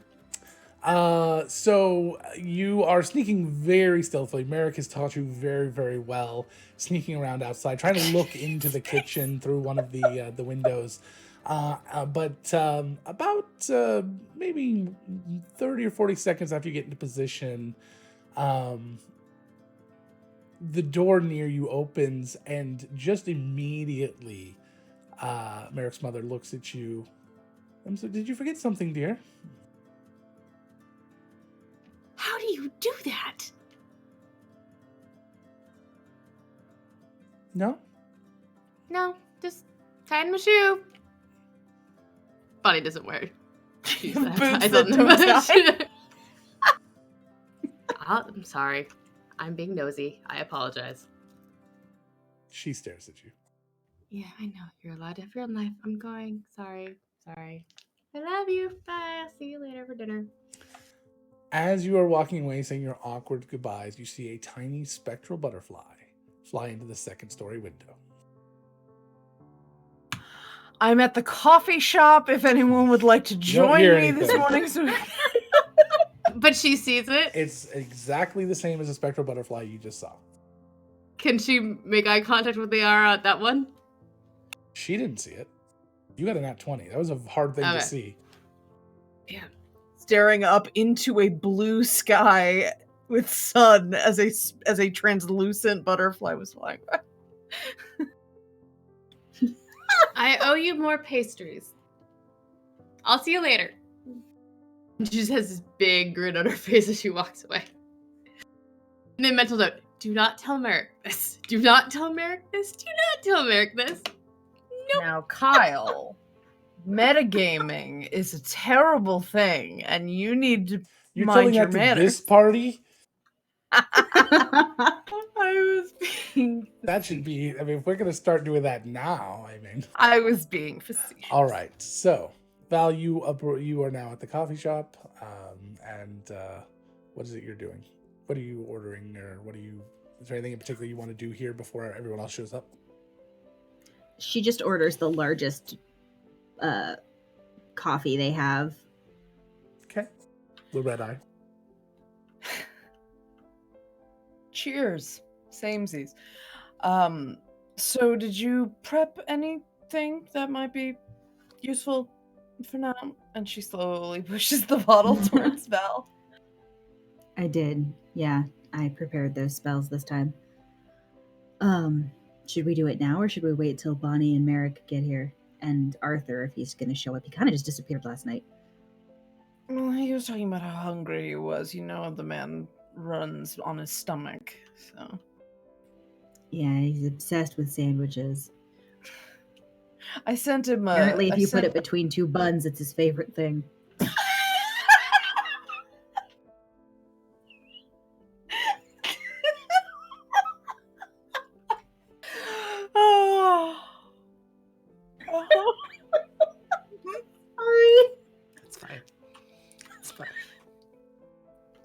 fine. Is it better Wow, or you worse cracked knowing yourself that she's up on that talking one. about her husband? That was the reaction. From Kyle. His face right now is what made me crack up more than what I said. The honey buns.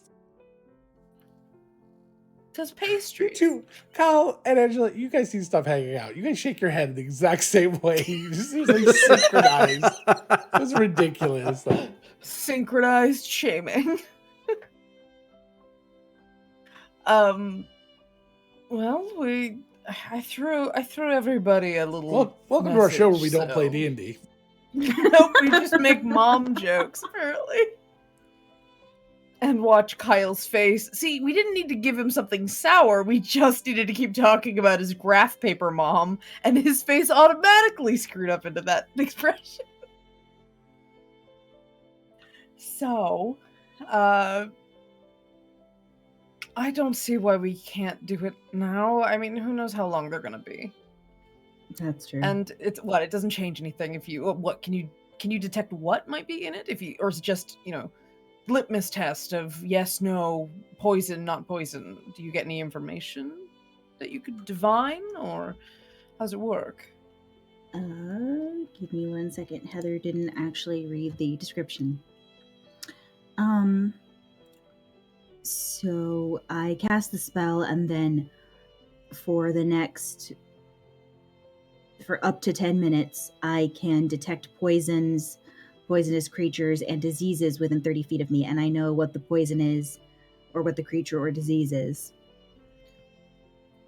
There are things that can Okay. block it, but it usually takes, the standard things: a foot of stone, an inch of metal, lead, Sure. dirt, wood, that kind of thing. Well, now that you say that, maybe we should wait for Merrick, at least. Just in case he got poisoned.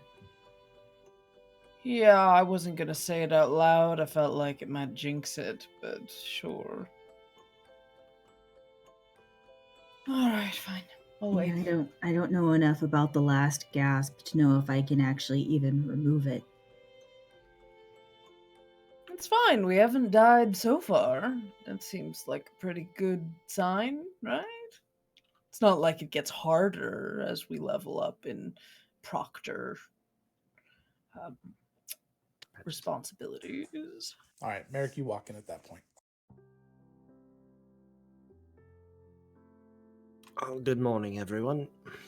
Hi, Merrick. Adelaide just points at the coffee bar. Yes. It's like an airline director, or with the light cones, like just it's that way. Just beep beep beep. So Merrick goes and orders his coffee off the secret menu. Oh god, he's such a douchebag. That's not a secret menu. You're just ordering things that they can technically make. No, as Merrick walks up to the counter and he does a little secret handshake with what did we call him? What the heck was his name? Raleigh. What? Raleigh? Was this Raleigh?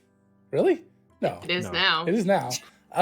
He does a secret handshake with Raleigh, and Raleigh actually picks up a very special sheet of paper from underneath the counter and hands it to Merrick. Doug, his name's Doug. Or maybe Raleigh's Was it his Doug? coworker. Maybe it's I Doug think and it was Raleigh and they Doug. sound It identical. was Doug with I two just searched G's. barista It was in Doug my with notes. 2 G's. I was just pulling from another No, universe. it was there Doug real with 2 quick. G's. I remember now. Yeah. Yep. And one of the G's was silent or Yep. something like that. Or it's Other than- duh. The G's were silent. Yes. I think that's what it says. You did this, look. Of number 4. With a wink. For the secret menu. So he's all right, man. You got it. Number 4. And he goes in the back and starts pulling out special ingredients. Starts grinding up special herbs. So Merrick comes over to the table and sits down, and he's just like got crumbs all over his shirt, and has obviously been into whatever pastries Bonnie left behind. Adelaide just sort of flatly looks at Merrick. So do you want to find out if you've been poisoned with or without Bonnie sitting here? I mean, she's gonna find out eventually, so... Sure. It's not on her mind right now, presumably. So. Why? Because she's doing something else and we're not directly talking to her about it right now. You know, the mind wanders. Is she not here? It's allowed. Not No, yet. she's not here yet. I thought I saw her. Oh, well, I mean, we could do it now, and then we could just tell her when she gets here. When Merrick seems to like fade a little in that thought, Adelaide just like slowly lifts his cup to his mouth, like, just it'll help. Drink the caffeine. All right. Well, here goes. And I cast Detect Poison. Oh, And by disease. the way, Val, just morbid curiosity. Can you also take a look at the sludge? I'm just curious. Well, this is going to check anything within 30 feet of me, so Great. yes. Keep doing what you're doing. You're doing great. So as you start to use detect magic, or detect poisons and diseases, the alcohol is technically a poison, but it is a very mild alcohol poison. There is no other poison within it. As you turn to Merrick, Merrick, do you have any poisons on you? 5 doses of them, if it is poison. Which The umbrellas. they are not poison. So then you have no poison on you, and you have no poison in you. Congratulations. As you look, What about the other decanter that I had? Yeah, we have Not both poison of either. the alcohols. as you kind of look around, just to double check, I mean, you might as well use it up. You look at the slurry vat. There is no poison in the slurry vat. However, there is something that you're detecting kind of beyond the doors into the back room, and it's not like anything you've ever seen. You can't identify it because it's never been made before. The mokombucha.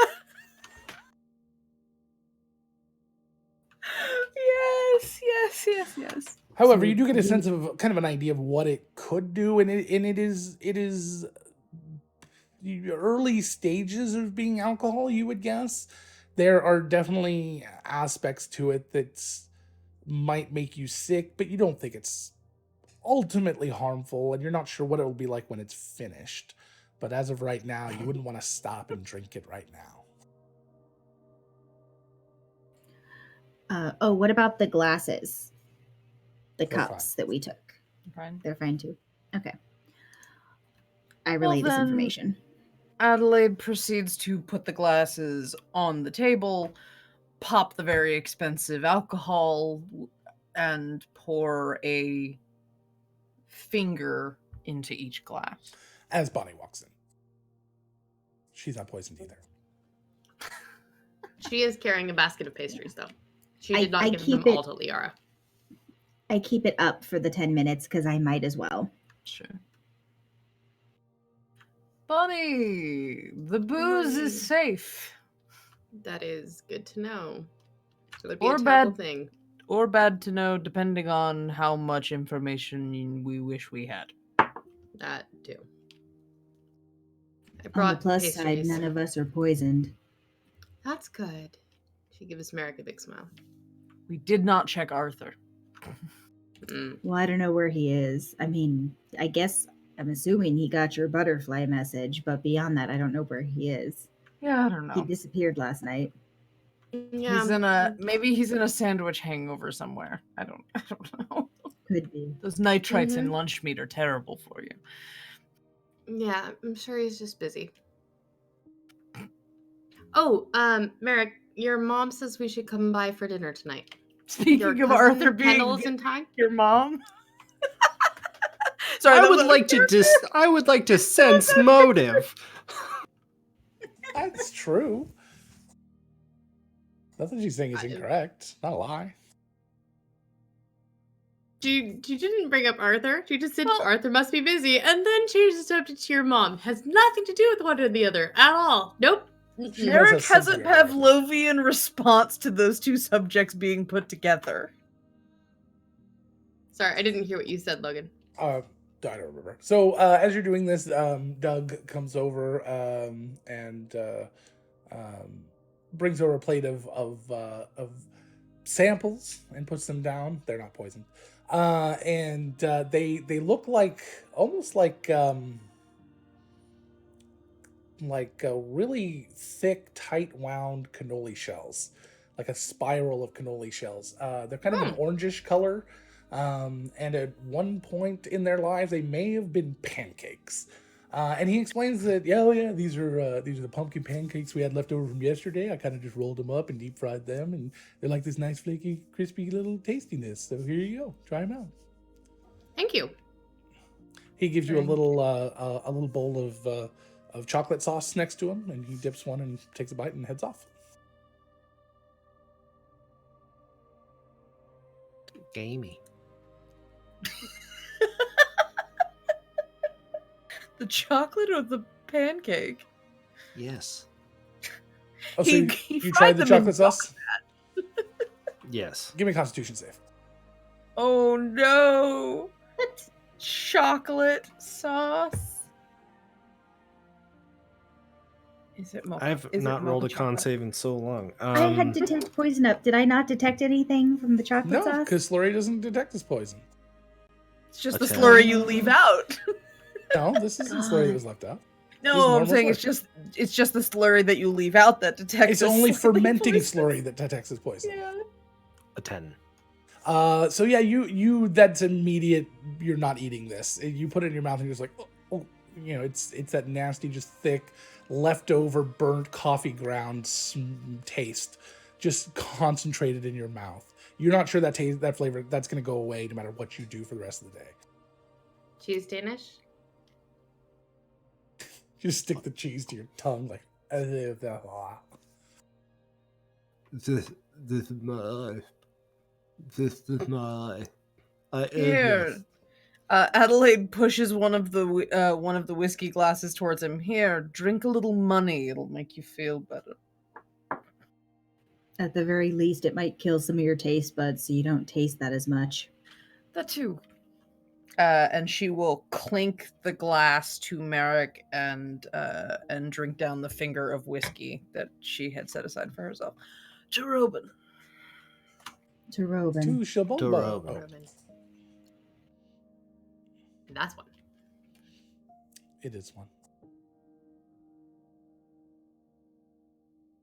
So, we talked to Brindlehooves, and we can't talk to Robin, and we talked to TR Toys, and we've talked to, we've been talked at by Proctorvine, not Dr. Proctor. Anyway, I ain't got a clue. Doctor. What is a proctor doctor? Bunch of doctors standing in a hallway. They give you lots of slurry before you have to go see them.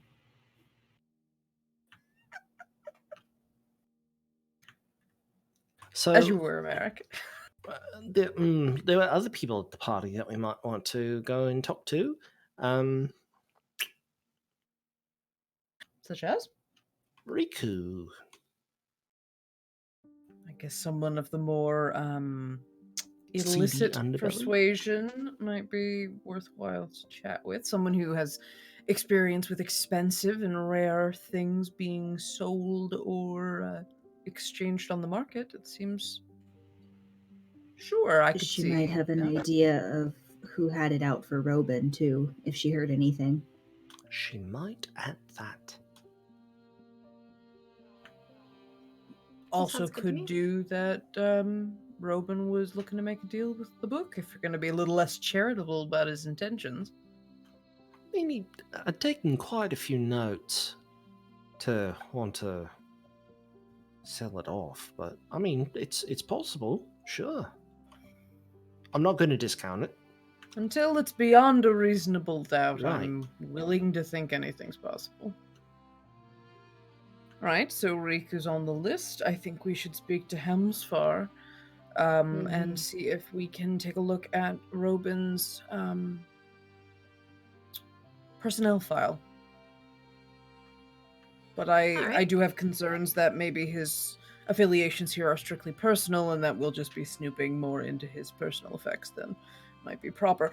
But no stone left unturned. Yeah. Anyone else on our list? Even sort of Who odd else was there? choices would be fine. Eves was there. This was there. The Susan was there. Mm-hmm. But they've all been questioned already. But so is Riku. But Riku at least would know how to way to talk her out of, know a way to talk herself out of anything if she was involved. Maybe she just has information. And we've had dealings with doesn't her in hurt the to past. ask. We've got rapport. It's true. We've had dealings with all of them in the past. We should have rapport with all of them. Well, is there any way for us to speak with Helmsfar and Director Helmsfar, and glean anything that has been officially reported first, so that we at least have some context before we start Okay. asking more questions? Could use sending and try and set up a meeting, I guess. My concern is that if he was one of the people in the hallway, that he might be towing the company line. He let us keep working, Merrick. I think he wants this done. We don't necessarily have to go say, we're still investigating, can we talk to you? We could say we're feeling the loss of Robin. Would it be all right if we talked to you? We wanted to go talk to his family and give our condolences. You know, things that would allow him to give us more information without being overtly, we're still investigating. So lie to him. I'm not good at that, but someone else could lie and I'll nod. He saw through me, so not it.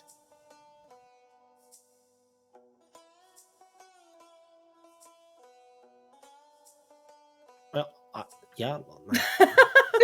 I was like, Bonnie, how dare? Sure, yeah, I could try to glean information from him. Sure.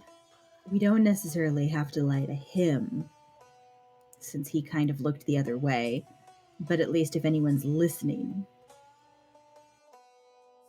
Right. Merrick, take this. And it is her small notebook. Not notebook. It's like a few sheets of paper that you can tell there's something funny with the lettering, but you look at it for a second and you can read all of our notes about the investigation. You can read this. Helmsfar can read this.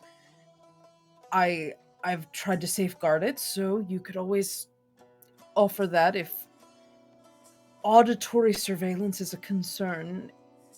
Even visual surveillance, he should only be the one to see it. How many copies of this do you have? That's it. We should make another one. Okay, I need 20 minutes. Yeah, I'll sure. Just let me do it real quick, and you can take a copy. So, what I'd like to ask now is, what questions do you still have that need answered?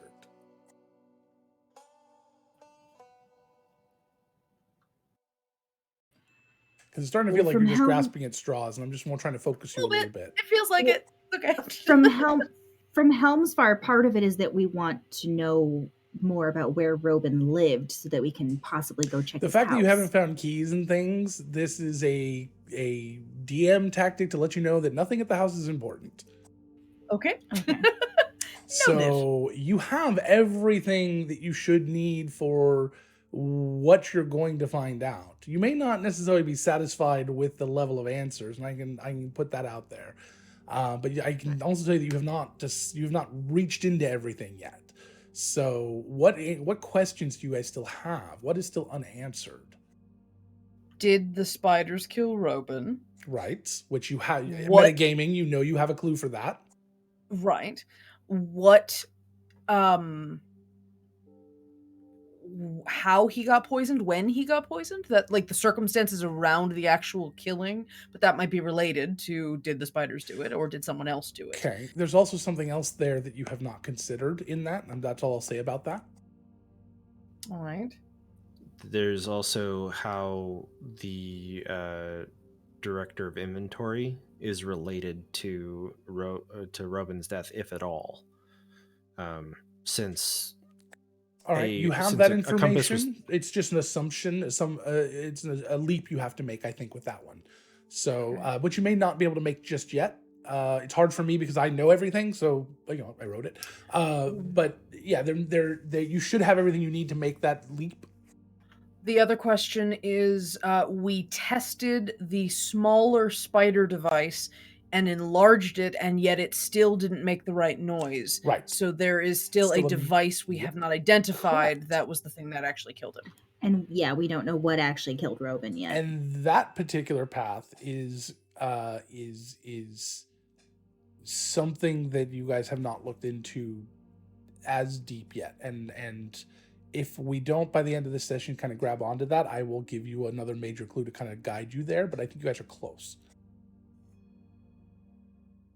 So follow the paths you have. Start there, and let's see where they lead. So pick one of the things that you're unsure about that you think you have an actionable item on, and let's point towards that. Then let's talk to Riku. All right, you're going to talk to Riku. You know where she is. You could easily get a meeting. Doug, could I have a bottle of this horrendous chocolate sauce?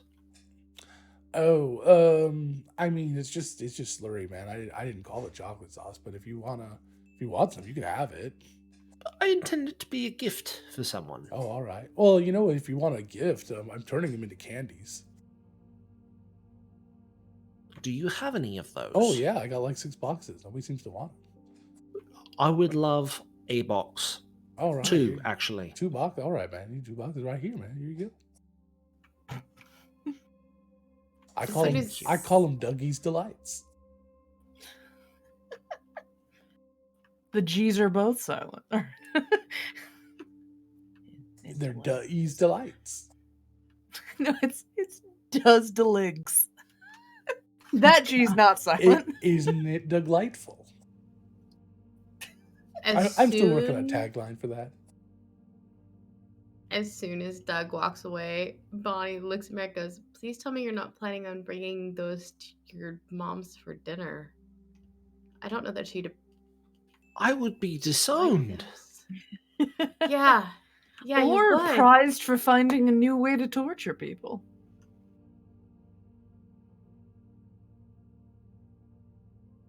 Sure. Yeah, no. It's like those X-Lax chocolates. Ugh. No, one's for Riku, because she's here all the time. We met her here once. And one's for Ig, since he likes the slurry so much, and yesterday was his birthday and we didn't get him anything. I thought the party was the thing everyone got him. Everyone got him, sure, but I mean, there was a murder. All right, fine, fair. we got him a dead body, yay! Most exciting part You're ever. the I'm not 100% sure he's even aware that a murder took place at his birthday. He seemed very calm this morning. I mean, that's fair. Maybe Ig's the killer. Maybe we didn't all of us go, nah. We didn't check the wall between the bathroom and where Robin was standing. And if Ig hadn't gone since he had the slurry, It just blew a hole in his Wow. chest through the wall. the mechanical groaning was the pipes. It all We fits. solved your murder You puzzle. Guys shouldn't drink any more coffee. What are you Blame talking the about? coffee, not the scotch they've been drinking. I just wished. They Scotch a finger of it. since there's no. Never mind. All right. Riku's. Riku's. To your contact that can get in touch with Riku. You don't know where Riku lives, but yeah. We've met. Well, we went to an her- apartment that she was inside. Yeah, she it's broke not into that necessarily her apartment. apartment. That noise in the other room was the person she tied up when she broke into that Probably. apartment. That sounds about right. So the one she kept, didn't she have like a bodyguard? Like you're not allowed to go into Yes. this room. Yeah, We didn't. That's what we it didn't was. see who was in it. yeah, no, that's exactly what it was. Yeah, I can't. You guys didn't pick up on that? Oh, I missed. No. I thought it was just like a The person we were- prestige.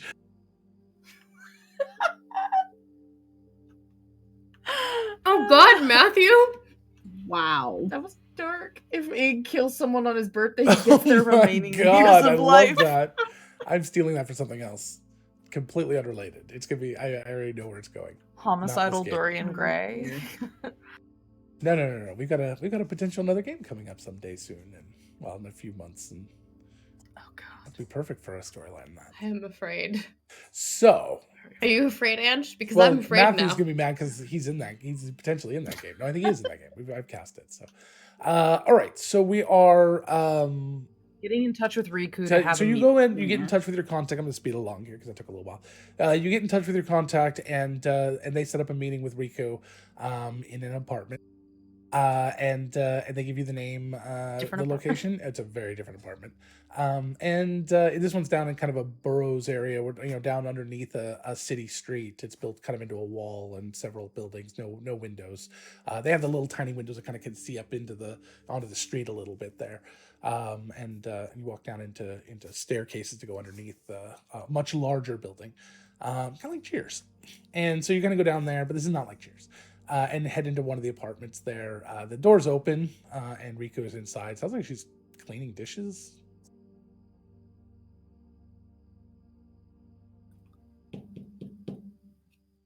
Riku, Hello? somebody please help me remember what Riku looked like. She had like a pixie cut, bright pink hair. I think she was race? human. Human? I think she Yeah. was human. Okay. So And the I hair didn't color's actually meet her. probably different this time. What color's her hair now? Green. Let's call it. No, let's call it. Did she get hit by the pixies? No, let's call it Iris in as a throwback to our last Nine Hells game, so it's just this bright purple color, and she's kind of got some hints on her clothes that kind of match that.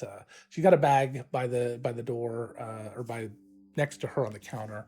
As she looks like she's cleaning a couple of dishes and kind of putting them up on this little rack, and then drying her hands off. Hi, Merrick. How are you? Doing peachy. Since the murder last night. Yeah. I mean, I've seen one before. It's I mean, it not, wasn't you know, me. It's I all was, bad. as soon as the lights went off, I was basically on the ceiling. Sure, you were similar. No, You don't hide when the lights go out? You just let the lights go out and stand still and hope to be murdered? I was distracted. Wow. Reflexes are a little slow, huh? Well, in this particular instance, sure. Well, those are the instances that get you dead, but okay. She goes over and flops on the couch and kicks her feet up onto a table. She can't quite get comfortable, so she kind of pulls the table a little closer, puts her feet up again, kicks something onto the floor. So, what was your relationship with Robin? Did you know him at all? No. No, I really didn't. I was just Hmm. there for Ig. Right, well, everyone knows Ig. Oh, speaking of which, I brought you a box of something from Duh that he is making in his kitchen. So here you are.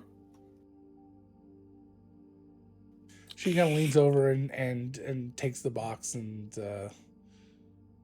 Checks it for traps. pops it open and looks at it. Chocolates. Interesting. They're not chocolates. She closes the box and puts it aside. Kind of looks at you. Her whole demeanor changes. She sits up and she kind of tilts her head. All right, I'm listening. So, we were just, wanting to talk to people who were at the party and wanted to see if they might know anything or anyone who might have it in for Robin, as far as, you know, the murdering type is concerned.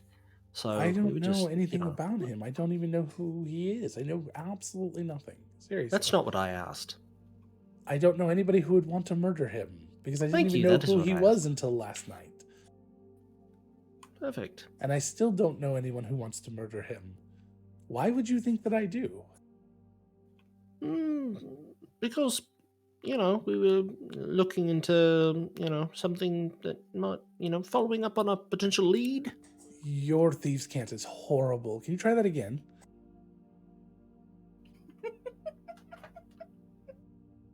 We were following up on a potential lead.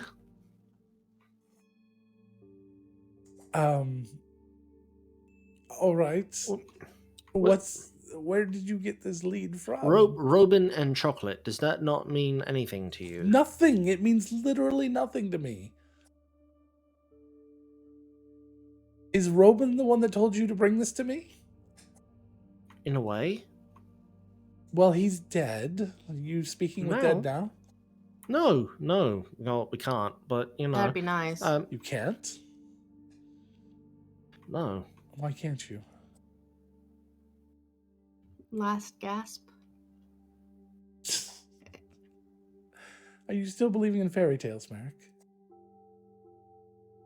Well, I mean, that we live in a world of magic, so fairies do exist. Oh, all right, fair enough. Should The probably body abandon was that. unable to be. Sorry. Go ahead. No. I was being a smartass. Go ahead. The Robin's body couldn't be resurrected, and we could not speak with him, which is a power divined by clerics, and she nods at Val. You speak with that. Yeah, I'm familiar with it. You couldn't. could- You couldn't do it. So you tried. No. Yeah. No, you didn't. We didn't try speak You guys with didn't Dad. try. I didn't try to speak with Dead. I tried to revive him and I couldn't. Oh, all right. All right. So you couldn't revive him. There's other ways of doing that. But all right. So last gasp was just the assumption? Is that your expert opinion? We have reason to believe that it was Fictional involved. Poisons? Did we not get confirmation? Somebody told From you anyone? that. Yeah, sure. Absolutely. Somebody definitely said that.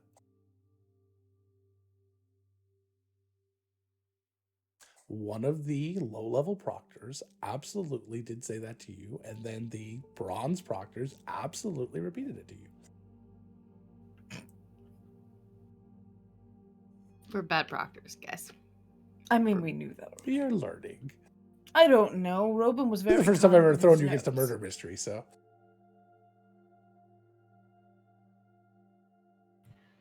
It's a So- possibility. We can't say for certain that it was last gasp, but it's a possibility. What No, other things could keep you from resurrecting someone? the same thing that Last Gasp supposedly does. There are spells that do it. You were turned undead. Yeah. And as for Speak with Dead, well, there are other things that block that, I believe, including Speak with Dead.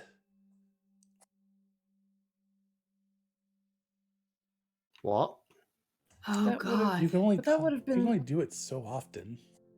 Sure, but there was seconds. There was no time to do that. Unless he was already undead. He was at the party. What are you talking That about? doesn't mean he wasn't an undead Can you person cast Speak walking with Dead around. on something that's undead? That would be amazing. Like, you could make them talk. Like, make them into a puppet. Never mind. Go ahead. No, he was there. He was at the party. He was fine. If someone killed him, used Speak with Dead on him, and then revived him, the timer wouldn't have reset. Okay. Okay. So he doesn't know he gave someone information? He may not. Oh, that's... Or I'm entirely crazy and just why are you barking up the talking wrong to me tree because I about don't know all this? anything. Like, seriously, I mean, you guys are the experts. I just...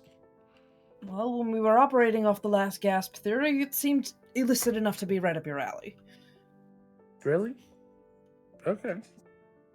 Because I'm such a... Merrick, right? Go ahead, Merrick. Robin was also investigating something else. Okay. Is this why you're here? I could give you 7.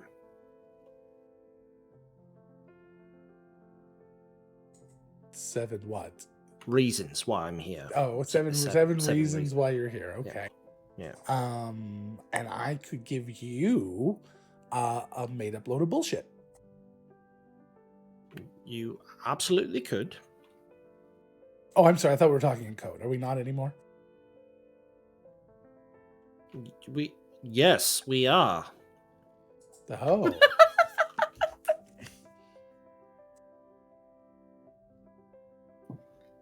Merrick, what are you talking about? What else was he investigating? He was investigating the spiders. A made-up load of bullshit. You're saying that the spiders are bullshit. Oh, yeah. Never met one. And right this second, we're going to take a flashback.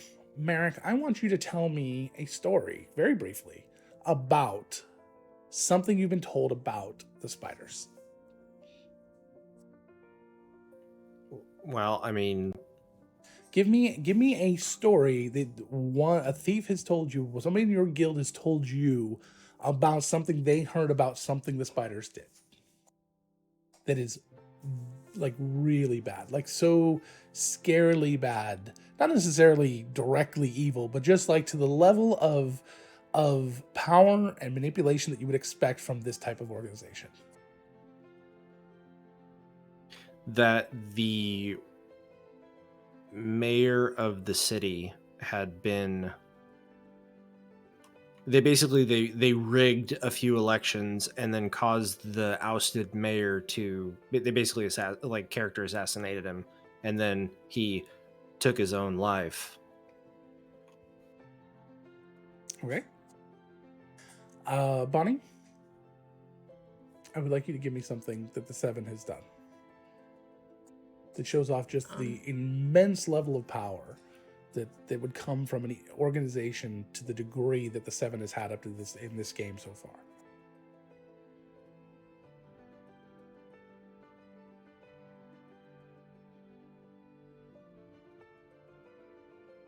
They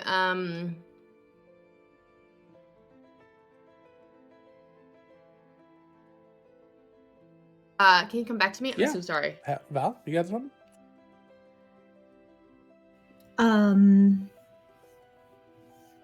Okay, someone doing research at a local university came up with something so revolutionary that they were planning on selling it to the Birchfield for tons of money, and then suddenly that person just completely disappeared, and Along with their research, and no one ever heard anything about it again. What were they researching?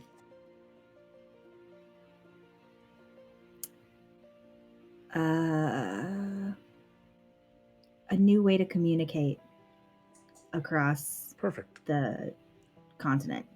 Okay. Adelaide? I was thinking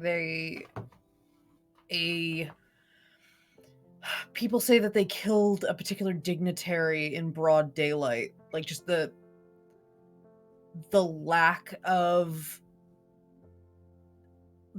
fear to do something like that. It was probably just a person in the nobility in town died under very mysterious circumstances, and he was into some very shady shit.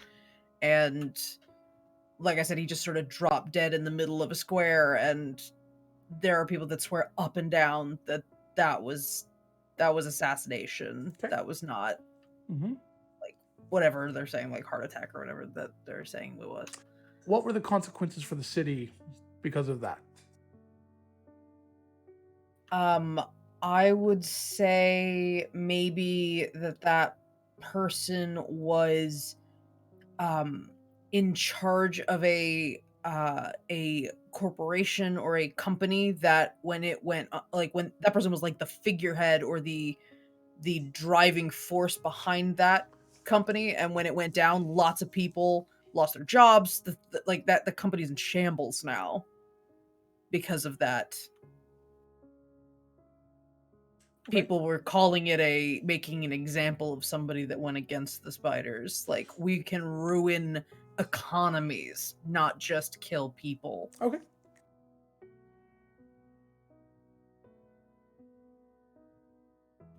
When Bonnie was getting a little bit of her rogue training, one of the stories that Liara told her was about a newer crime group that was trying to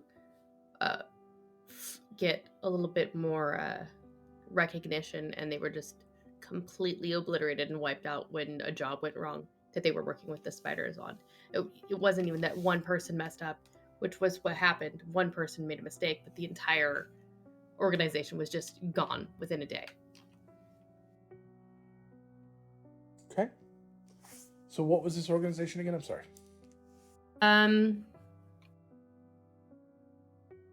Let's call them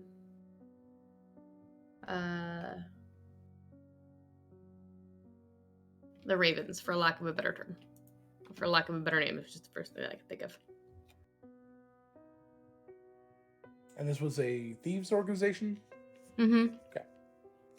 They were getting started, and they'd been working with some of the more established crime families to kind of work their way up, and then one of them supposedly worked with a spider, and the job went south, and so the entire organized family was just wiped out. Okay. So these 4 stories are some of the bigger stories you've heard of attributed to the spiders. They've happened over the last few decades.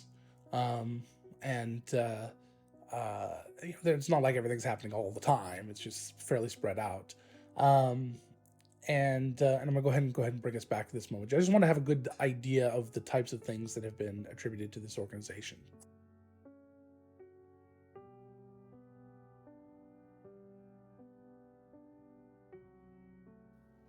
So, I mean, you're saying that they don't exist. Well, I mean, they do exist. They just don't exist like you think they exist.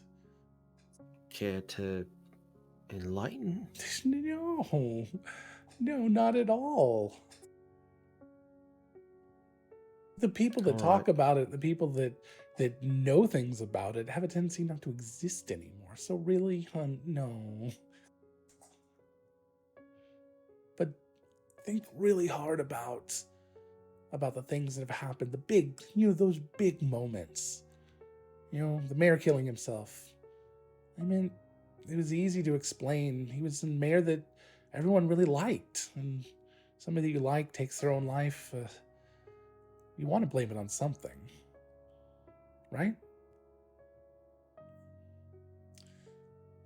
And that company, the company that was destroyed, I mean, who did that really benefit? I mean, if it really was some large organization, all you'd have to do is look at who it benefited, who got the contracts, who got the technology, who got the research. Fuck. And the Bonnie... Ravens, I mean, that's Thief Guild fighting. Nobody can come up with answers, including the other Thieves Guilds. They disappeared. They didn't show up dead somewhere. What if they just moved? It's just easy to blame some things. Bonnie looks over at Merrick, and in really kind of, because she's still not great at it, kind of halting thieves can't, kind of asks, how many directors are in charge of Birchfield? Do you remember? How many did Adelaide make? I just counted too. Okay. Ah, hell. Yeah, that was what I was thinking How many too. are I there? literally just sent that to Adelaide. There are 8. There are 7 plus Director Birchfield.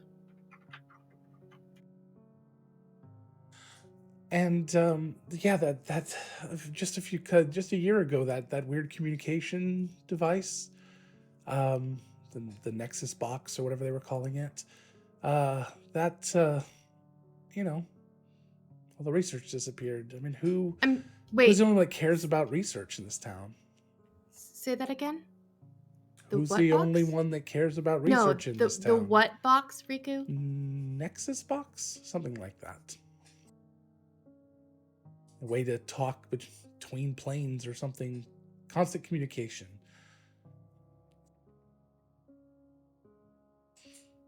I don't remember. I just read the hype. I was excited. It'd be nice to talk to people in other places as much as you want without having to spend the magic and spells, and revolutionize a lot of things. Communication. Might be able to visit the other continents. You said this was a couple of years ago, right? That was what, 9 months ago? Last year, sometime. Adelaide, when do we know when Robin's partner died I don't think and what he so. was working on? No.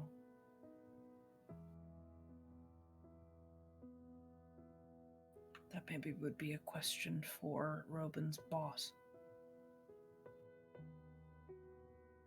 Could be some interesting timing. Well, thank you for your time, Riku. No, thank you. And she holds up the box. Sure. Knock yourself out. You're aware of what those taste like, right? I'm actually, no, I have no idea what they taste like. Better off. We promise it's not an assassination attempt. They're too valuable to eat.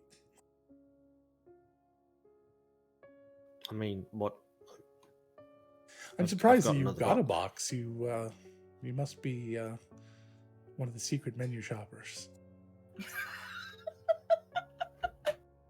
I don't like to brag, but Merrick, for the last time, it's not a secret menu. You're just inconveniencing them. tell that to 9 out of 10 punches on my punch card.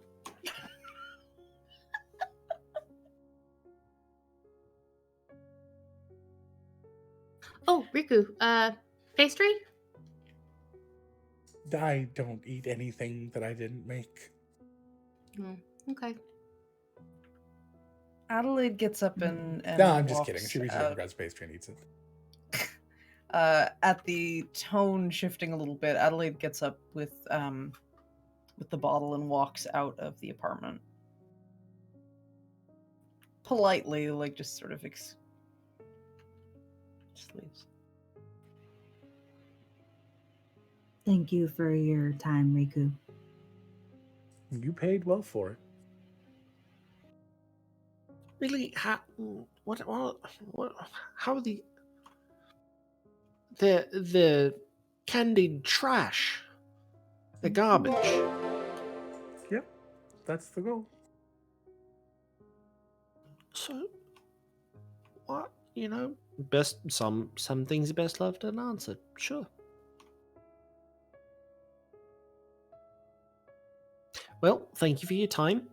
We've taken up enough of it, and this has been enlightening. I am glad that I could help. Stay safe. She grabs her box and starts heading out of the apartment. Stay alive. There you go.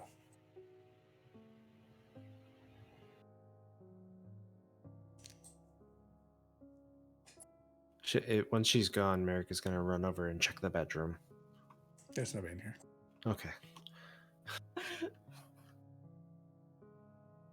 This isn't Robin's apartment, is it? Not that you can tell. It seems fairly empty.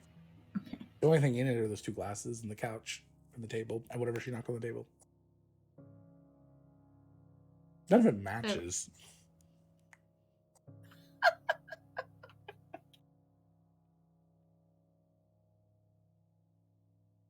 Not the answers I think we were hoping for.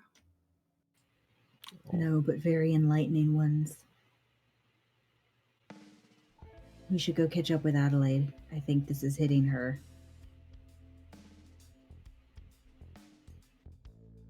Yeah. Right. You okay, Merrick? I'll got some things to come to terms with if things pan out, as we have recently been in conversation about.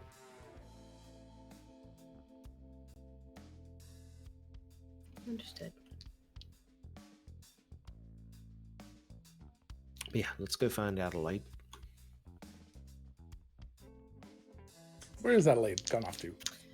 Adelaide's just down the hall from the apartment, and as they leave the apartment, they see that she is taking a swig from the whiskey. That's a few more gold than the finger was. Yeah. We should go somewhere more secure. Like where? I don't know. The I could Institute kick my certainly roommates doesn't out care. of... No, I could kick my roommates out at the barracks. We could go. Yeah, I know you're gonna give me shit for it. We could go to my mom's house. Honestly, it is one of the more secure locations that I know of. There's nothing that can happen in or around that building that she's not aware of. Seriously. I have tried sneaking into that house and out of that house and on top of that house and under that house more times than I care to admit, and I've never been successful. Neither have I.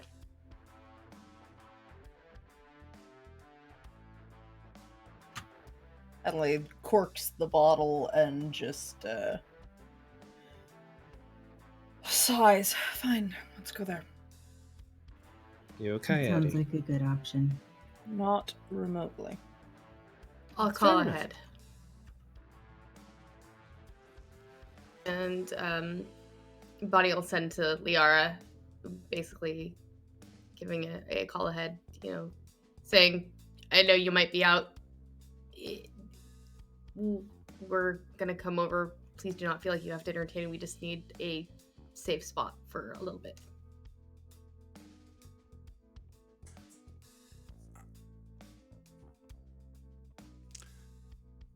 "12 minutes." Of course. I can't respond. Never mind. Okay. Get there in 12 minutes? No. Or wait 12 I minutes? think it was wait 12. I take that as 12 minutes to wait. If we're Merrick, working you would- across... You would know town. that means that everything will be ready in 12 minutes. Your mom was very specific about she says 12 minutes, you can arrive in 12 minutes. She just probably wants to clean things up. You've seen her go through that. It's, preparing, hunkering down just in case, getting weapons available and ready in case you're followed type of thing. Sneaking her liaisons out of the house. No, Logan, we Oh, go ahead. can head straight there. That's all I was going to say. Logan, She we said- never established the rules of Adelaide's earring. How often I do don't you think remember she it. can do that? It casts mass animal messenger I think it's once to a day. like a number of once a day. Yeah.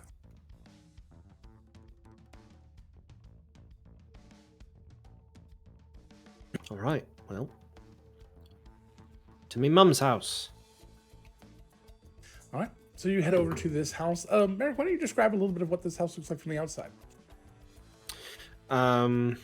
I described it like I imagine there being in, like a little episode garden 2. area with like some vines and grapes kind of growing out in that area for like a patio, and then I don't know what the house Yep. itself looks like. So it's a brownstone building, 2 stories. It occupies a corner on a street, but it's not a main street. It's actually kind of quiet.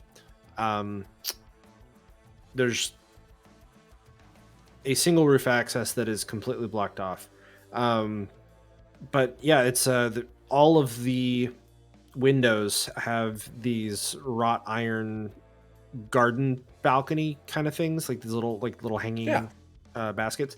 There is a herb and vegetable garden in the the private garden in the back. There's like a little courtyard and sitting area where she'll read in the afternoon or do whatever it is a crime lord does. Wine cellar in the basement. With access to there's various points of ingress and egress.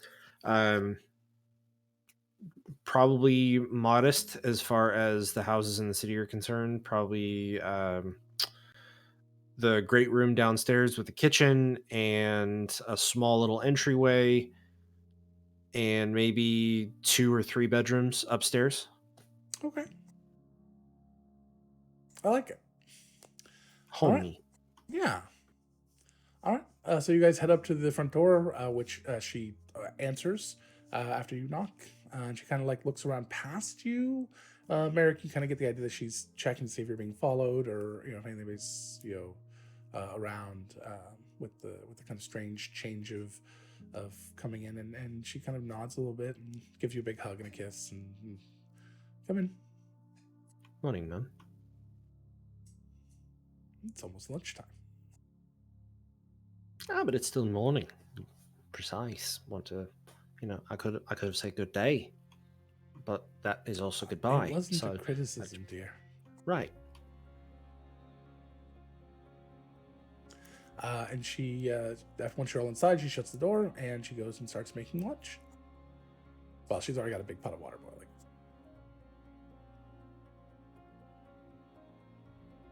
I thought for a second I smelled bacon. Had bacon for breakfast, dear. Of course.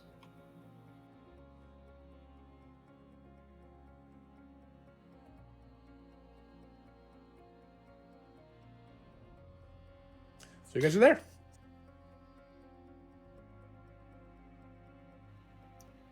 So what are we gonna do? Go to well, if we go to Helmsfire, we don't know if he's in on whatever this is. We need to find what exactly killed Robin. We need to find out.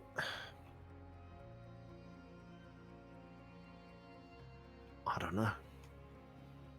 I might be reading too much into this, and obviously he's the head of the Proctors. I don't know him, but if Helmsfire was involved in it, I don't feel like he would have looked the other way when he found us last night. Same.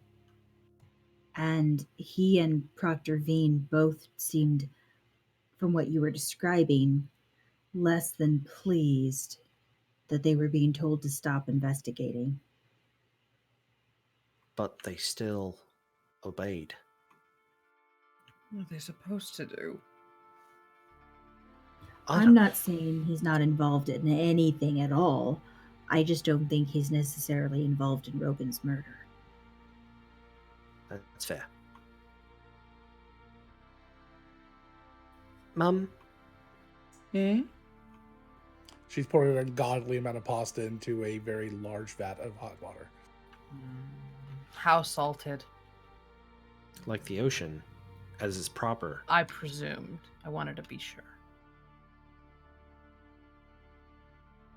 Have you ever seen Cant like this? And Merrick will pull out the book. She'll kind of thumb through it.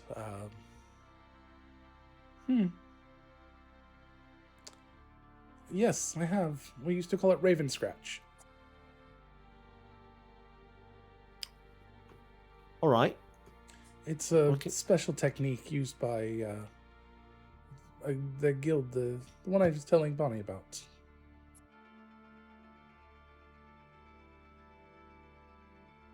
They were messengers, mainly, if I was correct, right? Ferrying clandestine messages and things. Messengers, and sometimes those messages weren't too nice. They didn't Yeah. want to scare you with everything, dear. Right. Where did you get this? She starts thumbing through it.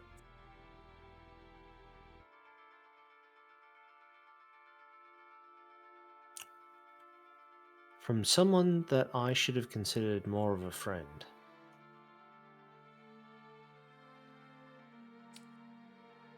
Not everyone's friend-shaped, dear. And she hands you the book back. I know. I still have memories of that snail's dying words.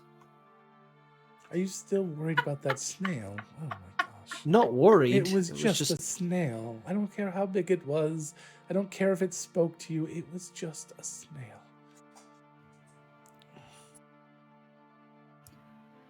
I don't know why I even talked to you. She kind of she looks over at Bonnie like with a "Are you sure?" look. She just nods. Merrick, hindsight's 2020. Yeah. So as you're kind of being grumpy, your mom, in a much of ritual that she often does when to kind of put you in your place a little, she brings over a bowl and just this large hanging string of garlic for you to start husking, and puts it down in front of you without a word, and then goes back to cooking. Well, Can I see the Gemini and the little holder thing, please? Thank you. Can you describe the little thing that the compass goes into again? So My what it brain is- isn't quite remembering. What it is a little contraption that looks like it was designed as a little holder for the compass. It's like a part of some larger contraption that this holder would go into, and there's some runes kind of just roughly carved on the flat surface on top of where the compass would go on. It's made very roughly out of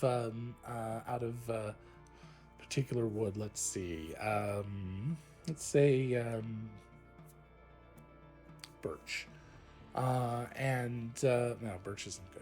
Let's not do birch. Let's do Unless you're not trying even to hard. lay it No, I want a on harder thick. wood, like a maple. Teak. Teak. Yeah, I was Teak's a gonna good say one. teak. Teak's great. So it's made out of like this teak, and it's been kind of carved to specifically very neatly hold the compass, and then kind of has this little strap that holds it on into place. But it's not really well made, that little strap. It looks like it's just kind of flubs off a little bit, like Bonnie's it's gonna very loose. Bonnie's gonna fiddle with it and see if she can get it to stay. Yeah, you can get it to stay for the most part, but as soon as if you were like you're worried that it's precarious, like if you shook it around or something, it might fall off. I don't understand. Okay.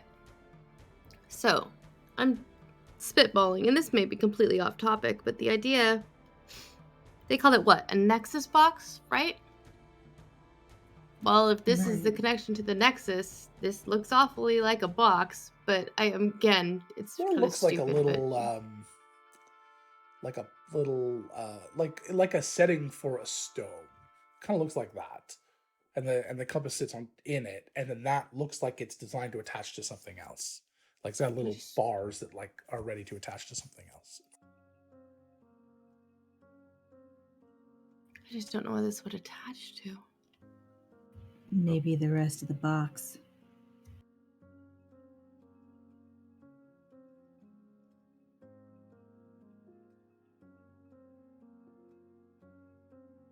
Val, did you happen to speak with Dead today at all?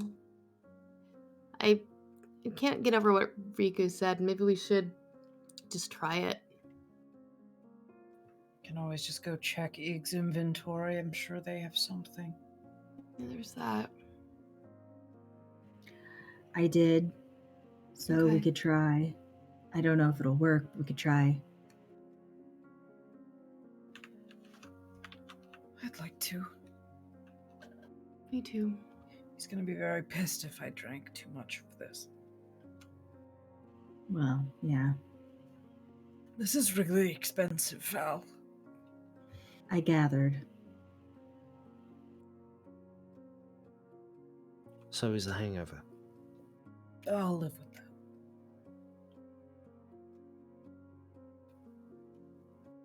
My mom will take it off your hands. What, the hangover? She, having not seen the bottle yet, really, she just spouts off the exact alcohol. It says, no, the bottle of, and then just says exactly what it is.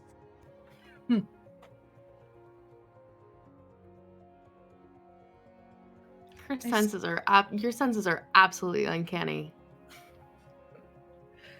I have used to be have with all my children.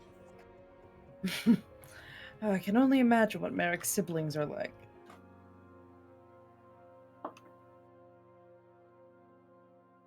I have siblings? I don't think that's entirely what she meant.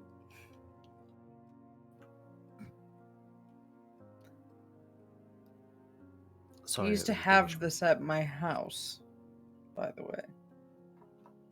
Was never allowed to touch it. I'm availing stuff. myself now. Why not? So Bonnie's gonna cast Detect Magic on the holder, and just to see if there's anything magical about the little setting piece that she's just not picking up.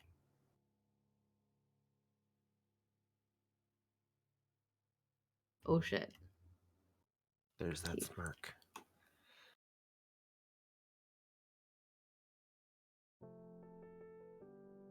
Merrick, give me an insight check real quick. Bunny, so you're casting detect magic. There is no magic on that. However, this house lights up like a beacon. Ow. There is, well, it was a metaphor, but there is simile. There is magic literally on every wall of this place. And many of the items in the walls, the decorations and things are magical as well. Matter of fact, there's Just magic in gonna the take a moment. drawers, and you would guess that this house is worth more than any single home you've ever seen. Is there a particular school? All She's of gonna the keep schools all over. concentrating. The walls specifically, I'd have to look up their alarm, whatever the alarm spell is Alarm. based on. Well, what Alarm is Abjuration. abjuration. Abjuration. A lot of the protection type spells are abjuration. Yeah. Get out of my shit. That's abjuration. What'd you get, Merrick? I got a 14. Okay. And that's after re-rolling the natural one. Oh, yeah, you don't see anything. Ooh. You get a weird feeling from your mom. Let's just put it that way. But you don't see her react or anything, so you're not sure. You're like, you just kind of dismiss it.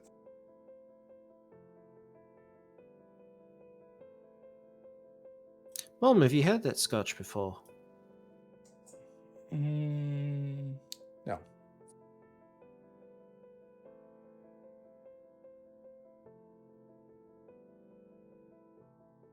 should. It's obscenely expensive. You can taste the privilege on it. What does privilege taste like? That scotch. Adelaide. apparently. How do you know what Adelaide tastes like, dear? I actually don't. Those I are was all making a in joke. canon laughs from Adelaide. Just because I something is wouldn't know. expensive does not mean it is worth. Oh, I didn't mean it that way. I'm sorry. I just, sometimes it's enlightening to notice what people spend obscene amounts of money on. Yes. Yes, it is. Whereas I like the simpler things. Garlic is very cheap, yet worth every penny. I would pay a gold per. No argument about the garlic. Bonnie's glancing around, or protecting what you love. Just taking in the obscene amounts of abjuration magic everywhere. Or snooping around people's homes. She puts down the pot, starts to strain and she lifts it with no real issue, kind of moving it over and pouring this insane amount of pasta and sauce into a very large colander, almost the size of the thing itself. Mine was not intended as any slight. I apologize if it came across as such. You snooped? Because you've never snooped. I have never. The last person, as she pulls this very large pot of pasta sauce that's been sitting there overnight, just simmering. The last person that cast magic at that table without asking no longer is able to sit. Took his ass. My Clean off. apologies. I didn't think. I'm sorry. And she just starts... Body immediately drops the spell because she was just... and looks horrified that she'd offended Nerys's mom in any way. Starts to pour the sauce over the pasta. Wait, no, pasta's in a colander. Puts the pasta back in the pot and then pours the sauce over it. And then just starts to mix it all up and then starts serving it out. And you've had lunch. Very tasty, very garlicky, very meaty sauce. Meal number 2. I've lost track at this point. Yeah, meal number 2 for Adelaide. She was very careful before now. Well, you get drunk, that's what happens. Drunk and existentially distraught. Merrick also That clarified it was more of an invited meal, not just a you happen to be here, I'm feeding you, you don't get a we choice. need you as a safe house Yeah. meal doesn't really count. This goes against Merrick's credits, if nothing else. I So, haven't stocked up many. you guys finish up your food, and what are you doing? Got about 15 minutes left. Offering to help with dinner and dishes and apologizing profusely is what Bonnie is doing. She does not take your help with the dishes, as most of them are being done as she goes.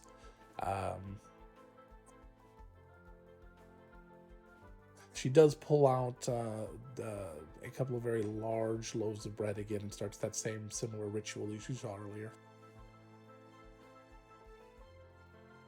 She will leave her This to time it. it's if garlic and butter that's being spread on them. I really want garlic bread now. And then again, when don't I want garlic bread? So So say we Right. all. So where do you guys go? What are you doing? So should we talk to Helmsvar? Or Veen? or the body. Yeah. Back to the Robin Birchfield first. All right. and see if we can't find that last gasp informant.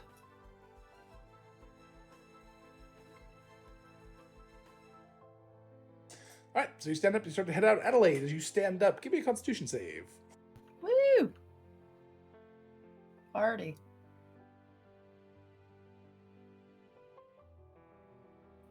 Eight. You struggle, but get to your feet. However, you now have kind of a little bit of a lean to your gait. You're starting to struggle a little bit with walking in a straight line. Don't operate any heavy machinery. Noted. So that fantasy industrial part we have to be more careful about now. Okay. A lot more now. You're gonna lose a hand. No forklifts. There's so many gears. Sorry. Go Alright. get you on a printing press. You'll be done. A loom, forget about it. So yeah, Adelaide takes a moment, grabs the side of the table, and I'm good. And You okay there? yeah, I think I'm done. Usually have red wine with pasta. Whiskey was probably a bad choice. What are you doing with the bottle? Holding on to it till I figure out what to do with it. Okay. Maybe, actually, Val, how about you hold on to this? Okay. Thank you. Till we can figure out who to give it to or give it back to Robin. Maybe, no. Filling it with water so that the line's back, that would be so juvenile. And horrific. Yeah. Just because that's what you did at I home. know. Not to that bottle. Merrick's mother comes over to you, Val, and hands you a couple loaves of garlic bread to take with you. If I give it to Merrick, you'll never see it. So here you are. You seem like you'll divide it fairly. Thank you. Here's the party pantry. Give me a perception check. Okay. Your mom's a bitch. A thieving bitch. I rolled a 12, so that's a 17. Okay. It smells great. It's fine. I'm drunk. Everything's fine. A So little whoopsie, but everything's good. you guys head out, and you guys head No, over to the Birchfield. Oh, yeah, I'm taking that notebook back before I. She handed head it out. right back to you. Okay. She said I did just say wanted- I did say she gave it back to you in that conversation because I didn't want you to Okay. think she was trying to keep it. No, she thumbed through it for about 3 or 4 pages and then handed it back to you. While backhanding an insult at you, which is probably why you didn't notice. Yeah. I believe there were a lot of those today. So, and then Worf went four-handed, which was great. Good form. Definitely. So you guys head off to the Birchfield. You arrive at the Birchfield because I'd like to get at least one more of these things wrapped up here because then I've got to intro our next session. So, as you're arriving at the Birchfield, you have a cover. Quickly, what do you think your options are? Talk to find Robin's body and talk to it. Sure, Try which to you talk can to easily it. do. What else? Try to find the Comes people. far. Yeah, Helmsfar to get So to- information about Robin's partner Okay. and when that person might have passed away sure. or what happens to them. What's happened to them? Okay. Yep, because they were technically that they were a proctor at one point. And lastly, you have one other item that has come up recently that you have not really researched a lot of. The mechanical The spider thingy. device. Yep. Yeah, the device that actually killed Robin. Correct. Oh. You said the. What? What?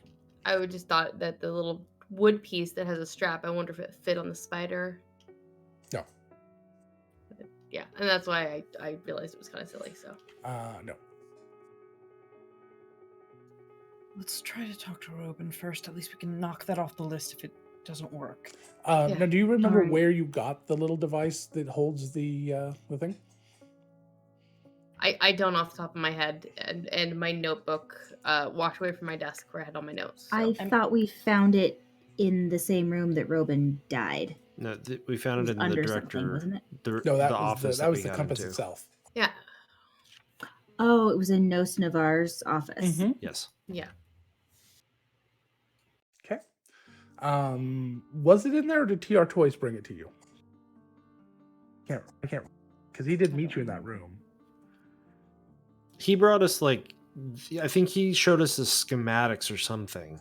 That's what it Like, was. He brought the- you the schematics. the That's machine. correct. I Well, he would brought try you to the schematics and search some my more stuff. notes for it, but if I search the word device, I'm gonna get I see TR Toys shows us a device Yes. that could cradle the compasses. He Yes. found it close to the burned office that he used to come up. So TR Toys did give it to us. Yes, that's It what was I in the thought. burnt Okay. office. Yeah. And you found in one of the books some schematics for this particular device. That, and I think that's where things got lost last time, that were Birchfield documentation. So somewhere in the Birchfield made this device, or this portion of this device. And anything that gets made or delivered or created through the Birchfield would go through one place, and that would be the quartermaster. So you have 3 places you can go. We have time for 1. You want to wrap Robin? Yeah. Okay.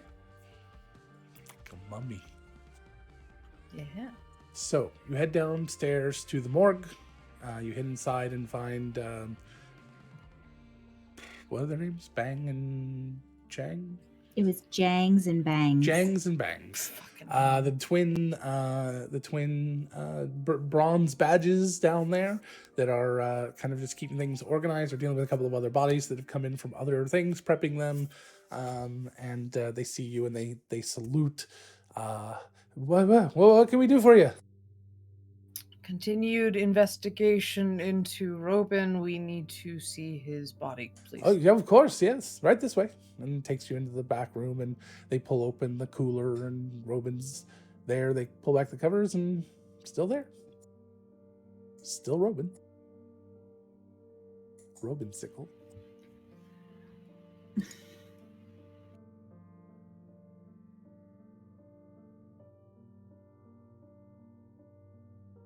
Bonnie just kind of Um, reaches out a hand and touches his hand, and squeezes it, even though she knows that it's not going to do anything.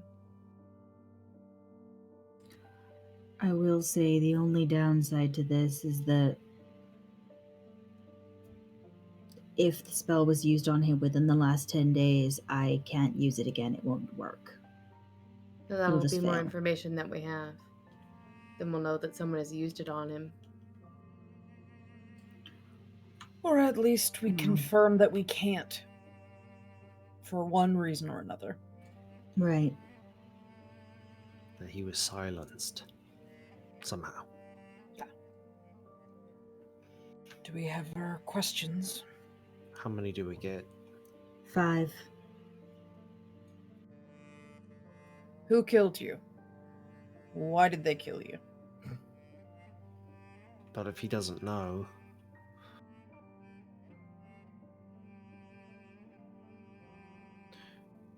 I think who didn't like the fact that you were digging into research on the Nexus? Why did you take the book?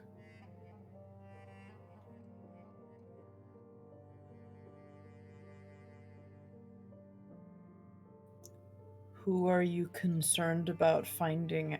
Who were you concerned about finding out about your research? What were you risking doing this research? Oh, I like that. Is anyone writing these down? I'm sorry, I'm not. I just Yeah. started to. So what were Okay. you risking doing this research regarding the book? Just first ask him about the book. So The grimoire, specifically. the grimoire. So what were you trying to find out through the grimoire? Is that a fair question?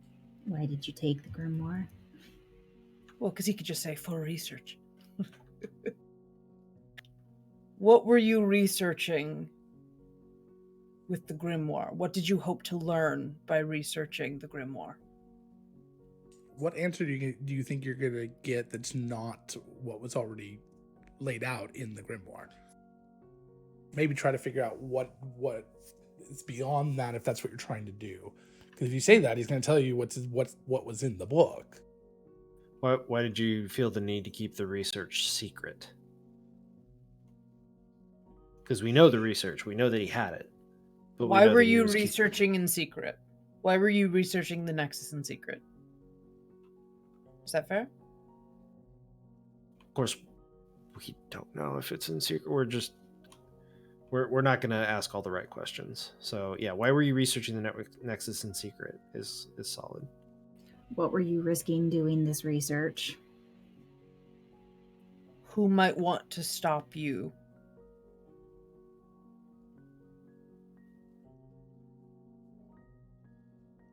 What happens if your goals are not completed? Because that gets to the root of Robin's motivation in doing it, I think. Sure. or maybe not an infallible what happens, but a what did you fear would happen if you didn't do the research. Yep.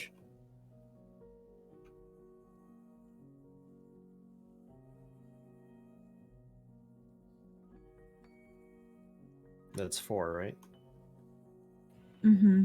So far, we have what were you researching the next? Why were you researching the Nexus in secret? What were you risking doing this research? Who would want to stop your research? What did you fear would happen if you didn't do the research? We could ask, who do you think, or You'll always have I don't some know how questions we come wanna up based on phrase the it. answers. So That's true. It's always good to leave 1 or 2 open, not have to worry Okay. about getting all 5 up necessarily. Yeah. Just we could start with those 4 and then go from based off of what the answers are. So before we go much farther beyond that, just because I as a DM like to help sometimes, what information are you trying to gather here? What unanswered questions do you really have? I agree with Merrick's assessment of wanting to find out what his motivations were. Was he trying to prevent something? Was he hiding this information from someone else? Like, why did he have the book on him when he had no reason to be doing that research? Within the Birchfield, that was not his job. So why did he strike out on his own to do this? And was that the reason he was murdered? And if so, why would someone be trying to stop him? That the who, what, why, and where of it all, you know. We also don't know why he was researching the spiders. Except for not all of us know that he was. Merrick implied it heavily during the Riku talk that he had been researching that. So I don't know about. Would Merrick have filled us in while we were at his mom's? I think so. Okay. With the revelation that they might not be real, or we might not be thinking about, we need to think about them laterally. It demystifies them a little bit, because now there's something tangible, like you're thinking about this wrong. Okay.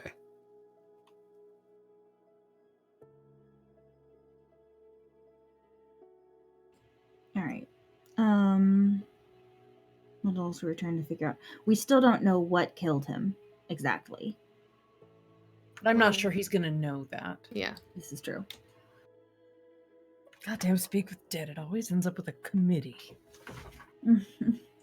Well, you just need to think about what it is you want answered, and not wrap it inside of something you already know.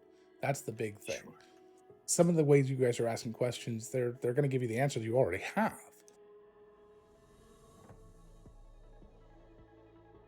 So what do we have? So I think asking him where he was going to look next, outside of Riku, like where he was, what he was going to look into next, because that gives us, at least his stronger inclination of what his motive, or like where he was, what he was thinking about. So currently, the questions we've thought of and that I typed out are: why were you researching the Nexus in secret? What were you risking doing this research? I feel like we could probably take that one off because the answer is death. Who were you hiding it from? Yeah, the other question we had was who would want to stop your research? I'm more curious, not just who would want to stop, but who were you hiding it from? Like, who were you actively trying to keep from this? But we might get the same answer either way. I don't know. It's fine. Who would want to stop your research? It's fine.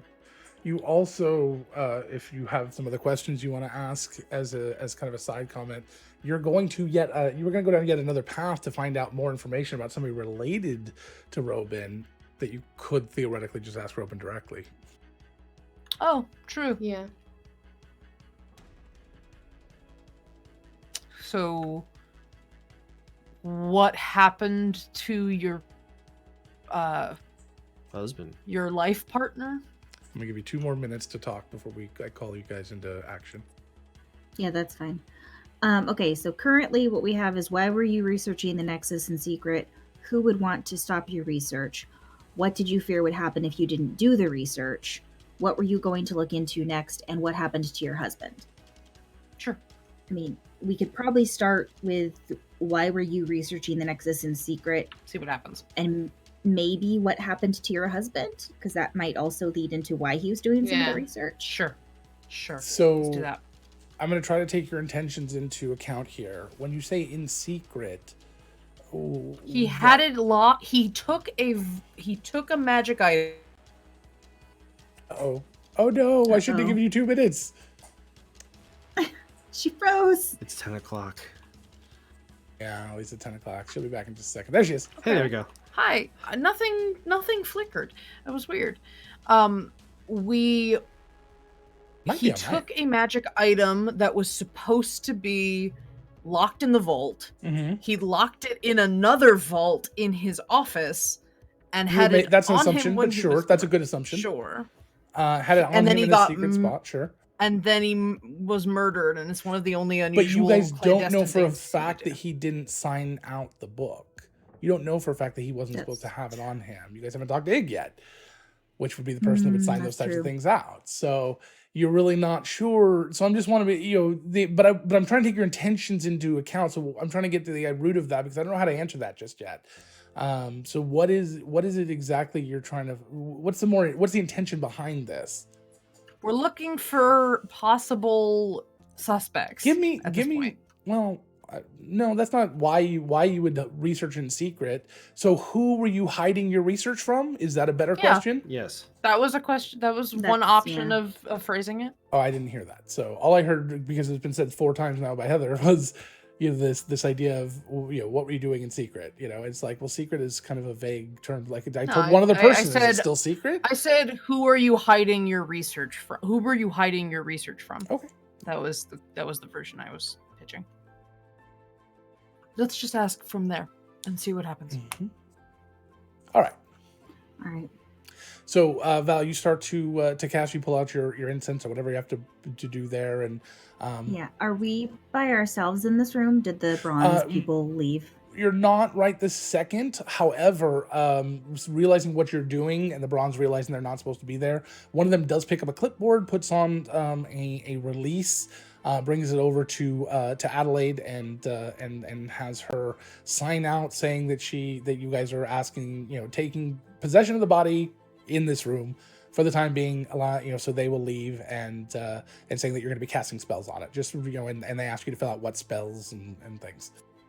Sure. And Adelaide will take the form and fill it out and start They signing leave it. as soon as you take the form with the intention of filling it out. They just leave, assuming that you're going to do the paperwork correctly. Val looks over. Write down detect poison and disease. Okay. And it takes her a little while to actually write her name. She's writing it. And she's There's several sheets on that. starting over. Do you, Yeah. Can I look through the sheets really quick? Does it say that someone else has cast Speak with Dead on him? You want to go through the history? the history? Yeah. Yes. Yesterday, one of the first things they did was cast try to cast detect or speak with dead on them. Hmm. And it didn't work? Did it say It did the not results work. of that attempt? It failed. Who tried to cast it? That's an excellent question. It would have been one of the golds. I'll have to get their name, but it's a gold proctor you haven't met yet.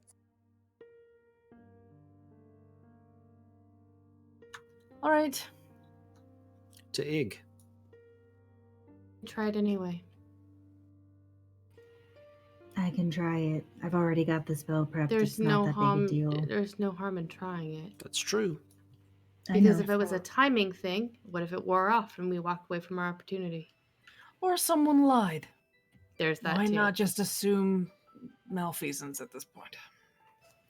All of those are possible. I can try it anyway. I wasn't going to say I shouldn't. I just wanted to see if someone else had tried.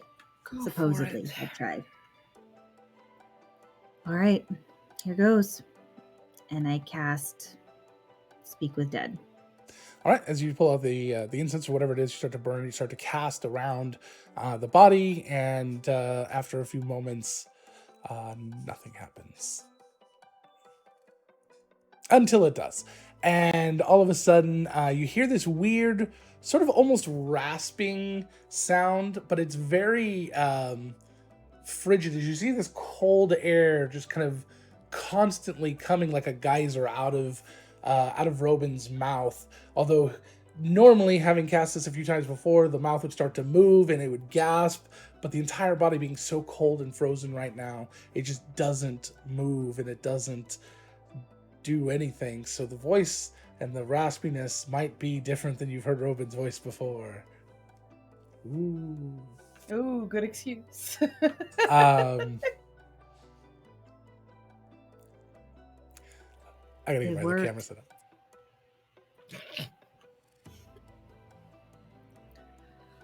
So either the time limit or they lied. I'm partial to assume the second, but So let's what's go that? ahead and ask.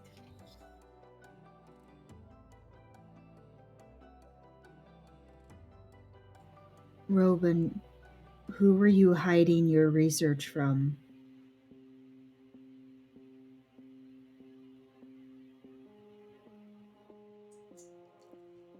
Nos Navar.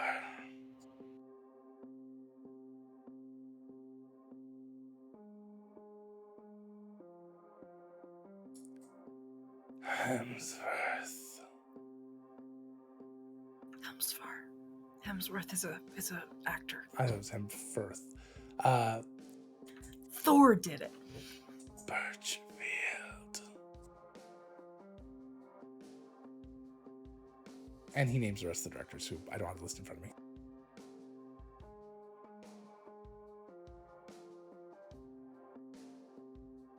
You hear a thud as Adelaide just lets her head fall back on one of the vault things with a sigh. All right. Next question. Well, the next one we had is who would want to stop your research, but I think we know Why the would- answer. Why would they want to stop it though? Or Why would the directors want to stop your research? I have to check my notes. Hold on one second. Let me look at the plot. You know you asked the right question when.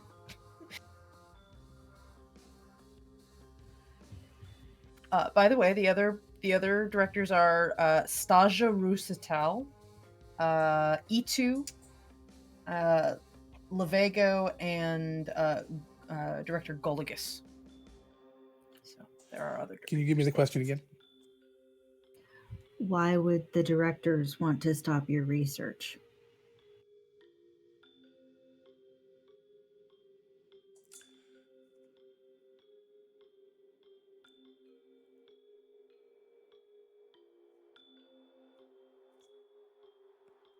Some of them know that I would destroy it.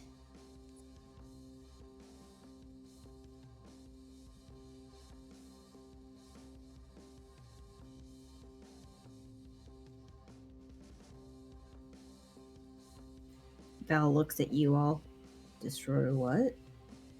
Why would he wish to destroy the Nexus box or whatever? Maybe it's the device?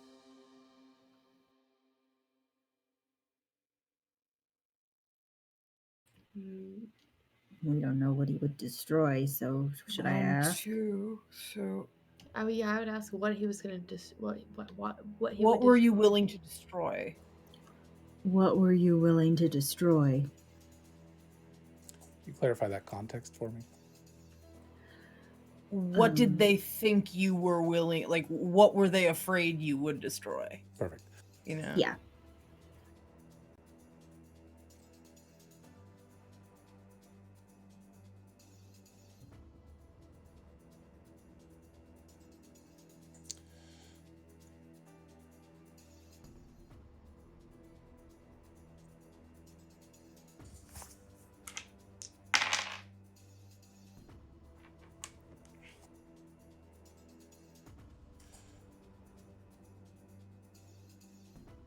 Gemini compass.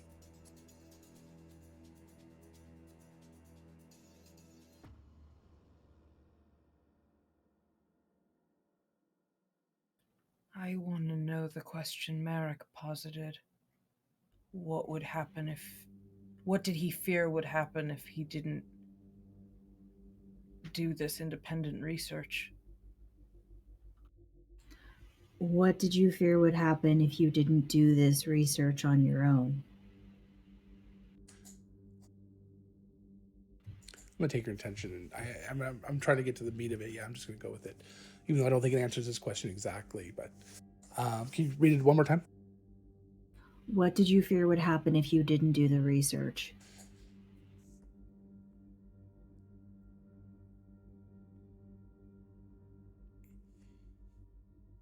I'm gonna feed you the dick answer first, but I'll elaborate. I wouldn't be able to stop them. Now I'm gonna elaborate. From creating the Nexus manipulator.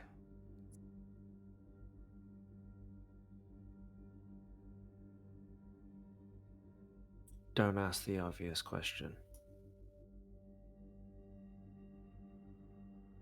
Because it's a device that manipulates the Nexus.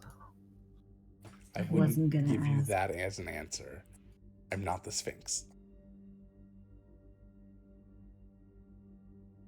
Last question, guys.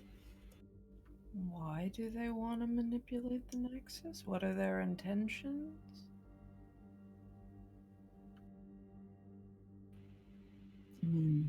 It's a good question. But he Who may does it not hurt? necessarily know. But he had a reason for thinking it was a bad idea. So therein lies the question. If they were to succeed in manipulating the Nexus, who would be adversely affected? Because May we not want to know look that. at who would profit. We know who would profit, so we want to see who would be. We could ask, why do they want to manipulate the Nexus? What would be the... Well, he's saying that he might not know why. But, I mean, at what point do you say just what did you think would happen if they manipulated the Nexus? Something like that? That's Fear the might be too motivation for his specific, I think. research. Yeah.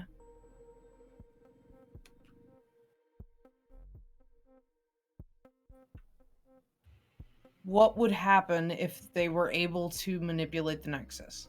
Or what would they do if they were able to manipulate the Nexus? Your first one was better.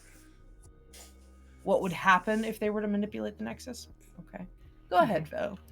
For some reason, my instinct tells me that first version is better. I got it. I asked the question. They could reshape reality. And the breath just stops.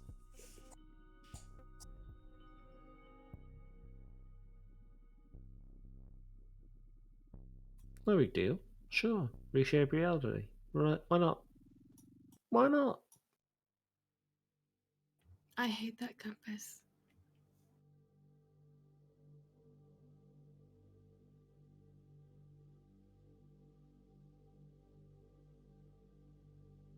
Pretty on par for a Tuesday.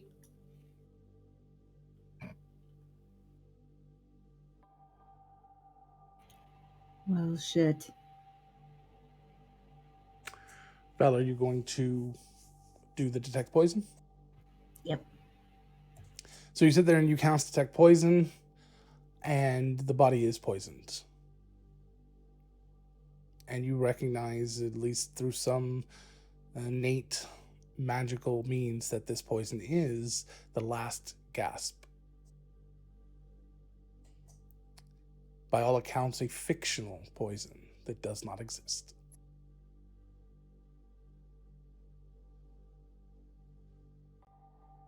Gain inspiration, Cal. And that's where we're going to end.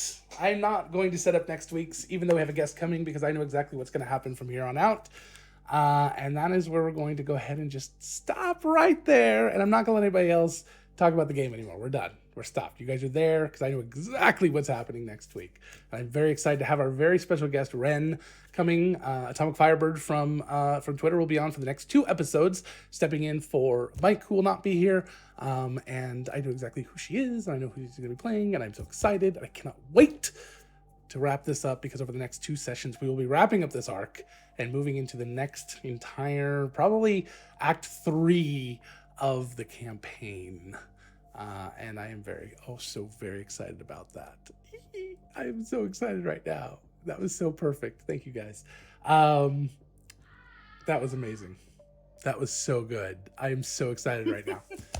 So, we'd like to thank our sponsors, World Anvil, the most robust campaign management software that exists on in the world. They just hit 500,000 users, and they just passed their 2-year anniversary. So we'd like to say a very special congratulations and happy birthday to our amazing sponsors who have been with us since basically the beginning. Our other sponsor, Die Hard Dice, we love them just as much. They are amazing purveyors of all things dice, metal and polymer dice, dice trays, awesomeness. You can go get your own dice at dieharddice.com, and you can use your coupon code Goonies, GOONIES, for 15% off your first or next order. So if you want to roll with the best, you roll with Die Hard Dice. We're also very proud to be part of the Nerdsmith Network. You go to nerdsmith.org, see all the amazing stuff over there. And if you like this show and would like to support us, you can go to our Patreon, which just opened this month, patreon.com/nerdsmith. And you can sign up to be a patron there. You can get a bunch of goodies, access to a bunch of bonus content. We'll be starting. Are we gonna tell them what we're doing? Or our bonus content starting next year, starting in January? If you want to tell them, I love fine. this idea. Go We for might it. do one for, we've got a charity event coming up that we don't necessarily have to put bonus content out to, but we Coming might. up, it's 2 days away. It is, well, we're going Yeah. to talk about that in a second. We're going to be doing a series of mini One shots? they're one shots. They're a series of one shots, much like Monster of the Week style, but it will be more I don't even know how to describe it. It's more like Honey Heist. It's than kind of like Monster Honey of the Heist. Week. We're gonna basically play Honey Heist, but instead of playing bears, we're gonna play puppies, and we are going to write the Puppies of Mystery books in 1-hour segments as bonus content on our Patreon. So if you're interested in writing a title, you can always DM me or send it out on Twitter. We're going to pick from our titles the top 4 or 5 that we like, and we're going to have our patrons vote on which one they want to see for that month. And every month we're going to put out an episode of the Puppies of Mystery, and we'll include the titles of the ones that have existed in game. I'm sure we have a list somewhere, and if we don't, we'll figure it out. So absolutely, that's going to be just a whole heck of a lot of fun. I've already got a lot of ideas for it, so You just broke Autumn. and so that is our goal for our bonus content. We're putting out one a month for starting in January with our new big Patreon push. As well as monthly bonus content coming from everybody on the Nerdsmith Network that will all be going through our Patreon. So make sure you pay attention. We got our big charity event, though. That's coming up in just 2 days. We're going to be doing Nerdsgiving. This is our 2nd annual Nerdsgiving. In this year, we're supporting Heifer International, which is an organization that gives farm animals to impoverished nations, people in impoverished nations, not the nations themselves, and helps them learn how to farm and to, a lot of them know how to farm also, just help to get them a way to create a business and help their community or help their farms. They give out snails and things, which I think is awesome. And bees. Yeah, it's really incredible. Our goal is, I think we're shooting for the ARC. $5,000 it would be our big goal. That's 2 of every animal That's they a give big out. goal. I don't know what 2 Yeah. bees is going to do, or 2 snails, but I guess they could just have little I'm baby bees assuming and that's baby a snails. swarm and of. I think that's Yeah, multiple I'd assume animals. it's 2 hives. I don't know what it is, but they have something called the ARC. And They then have we a will- cream for that. So it's, oh Jesus. And then Only 2. that's our goal. So that's through the 1st to the 15th. We got a bunch of community events coming up. We're going to do some special stuff. Obviously, we've got our special guest will be here for 2 weeks.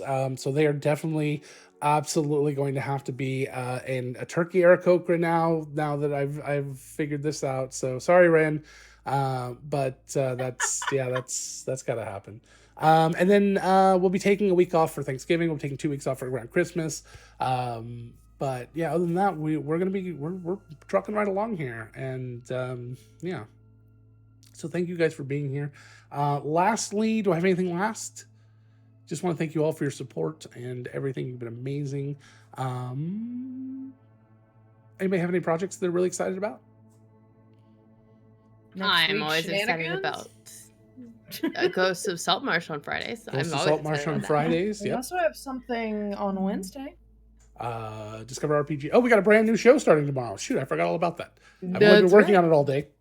Obscurum, our Dire Bear Adventuring Company. It is Dire Bear Adventuring Company, right? Yep. The owner of Dire Bear Adventuring Company, Heath, he is now a part of the Nerdsmith network, along with Rev from the Crit Show and Nix from the Crit Show, or at least from the marketing person for the Crit Show, and Colton, a new friend, a new person on the network, and somebody who was in our one shots. What's his name? Carl, who was in our one shots in the Nine Hells of Good Time. They are Obscurum, which is a 1950s style in the genre of Sin City, but using the City of Mists RPG, which is powered by the Apocalypse system, and it is basically like supernatural Sin City. And I'm very excited. So we've been working on the art, and that's going to be launching tomorrow at 4 p.m. Pacific, 7 p.m. Eastern. That's right. We're starting to actually do content for East Coast people for dinner time. So yeah. So that's exciting. What else? Is that it? I think we're good. It's everything I can think of. All right. now. That's too much. It was already too much. I'm sorry. So thank you again, everyone. Really appreciate it. I got to get everything ready here because we're gotta do our little outro here. And So Good who Lord. do you think killed him? yeah, the whole actual murder part of the mystery hasn't been solved yet. And Bless you. We'll see. Sorry. Because that's a very interesting question. Dun, dun, dun, dun, dun, dun, dun, dun. So we'll see you guys next week. Same time, same place. And maybe we'll get some Wheel of Causality going with our new guest. I'm sure that she will be super excited. Let's be nice to our guest. I'm going to give our guest right of refusal nice to to pass them. on whatever happens to one of our players because they did not necessarily sign up for Wheel of Causality. But if they want to take it, that's they fair. can. I don't want to give our guest anxiety and not have them come back for the second week. So let's be nice to our guest. But you know what? We'll see. Alrighty, guys. Thank you again very, very much. And we're going to go ahead and check out. Goodbye. Night. Bye.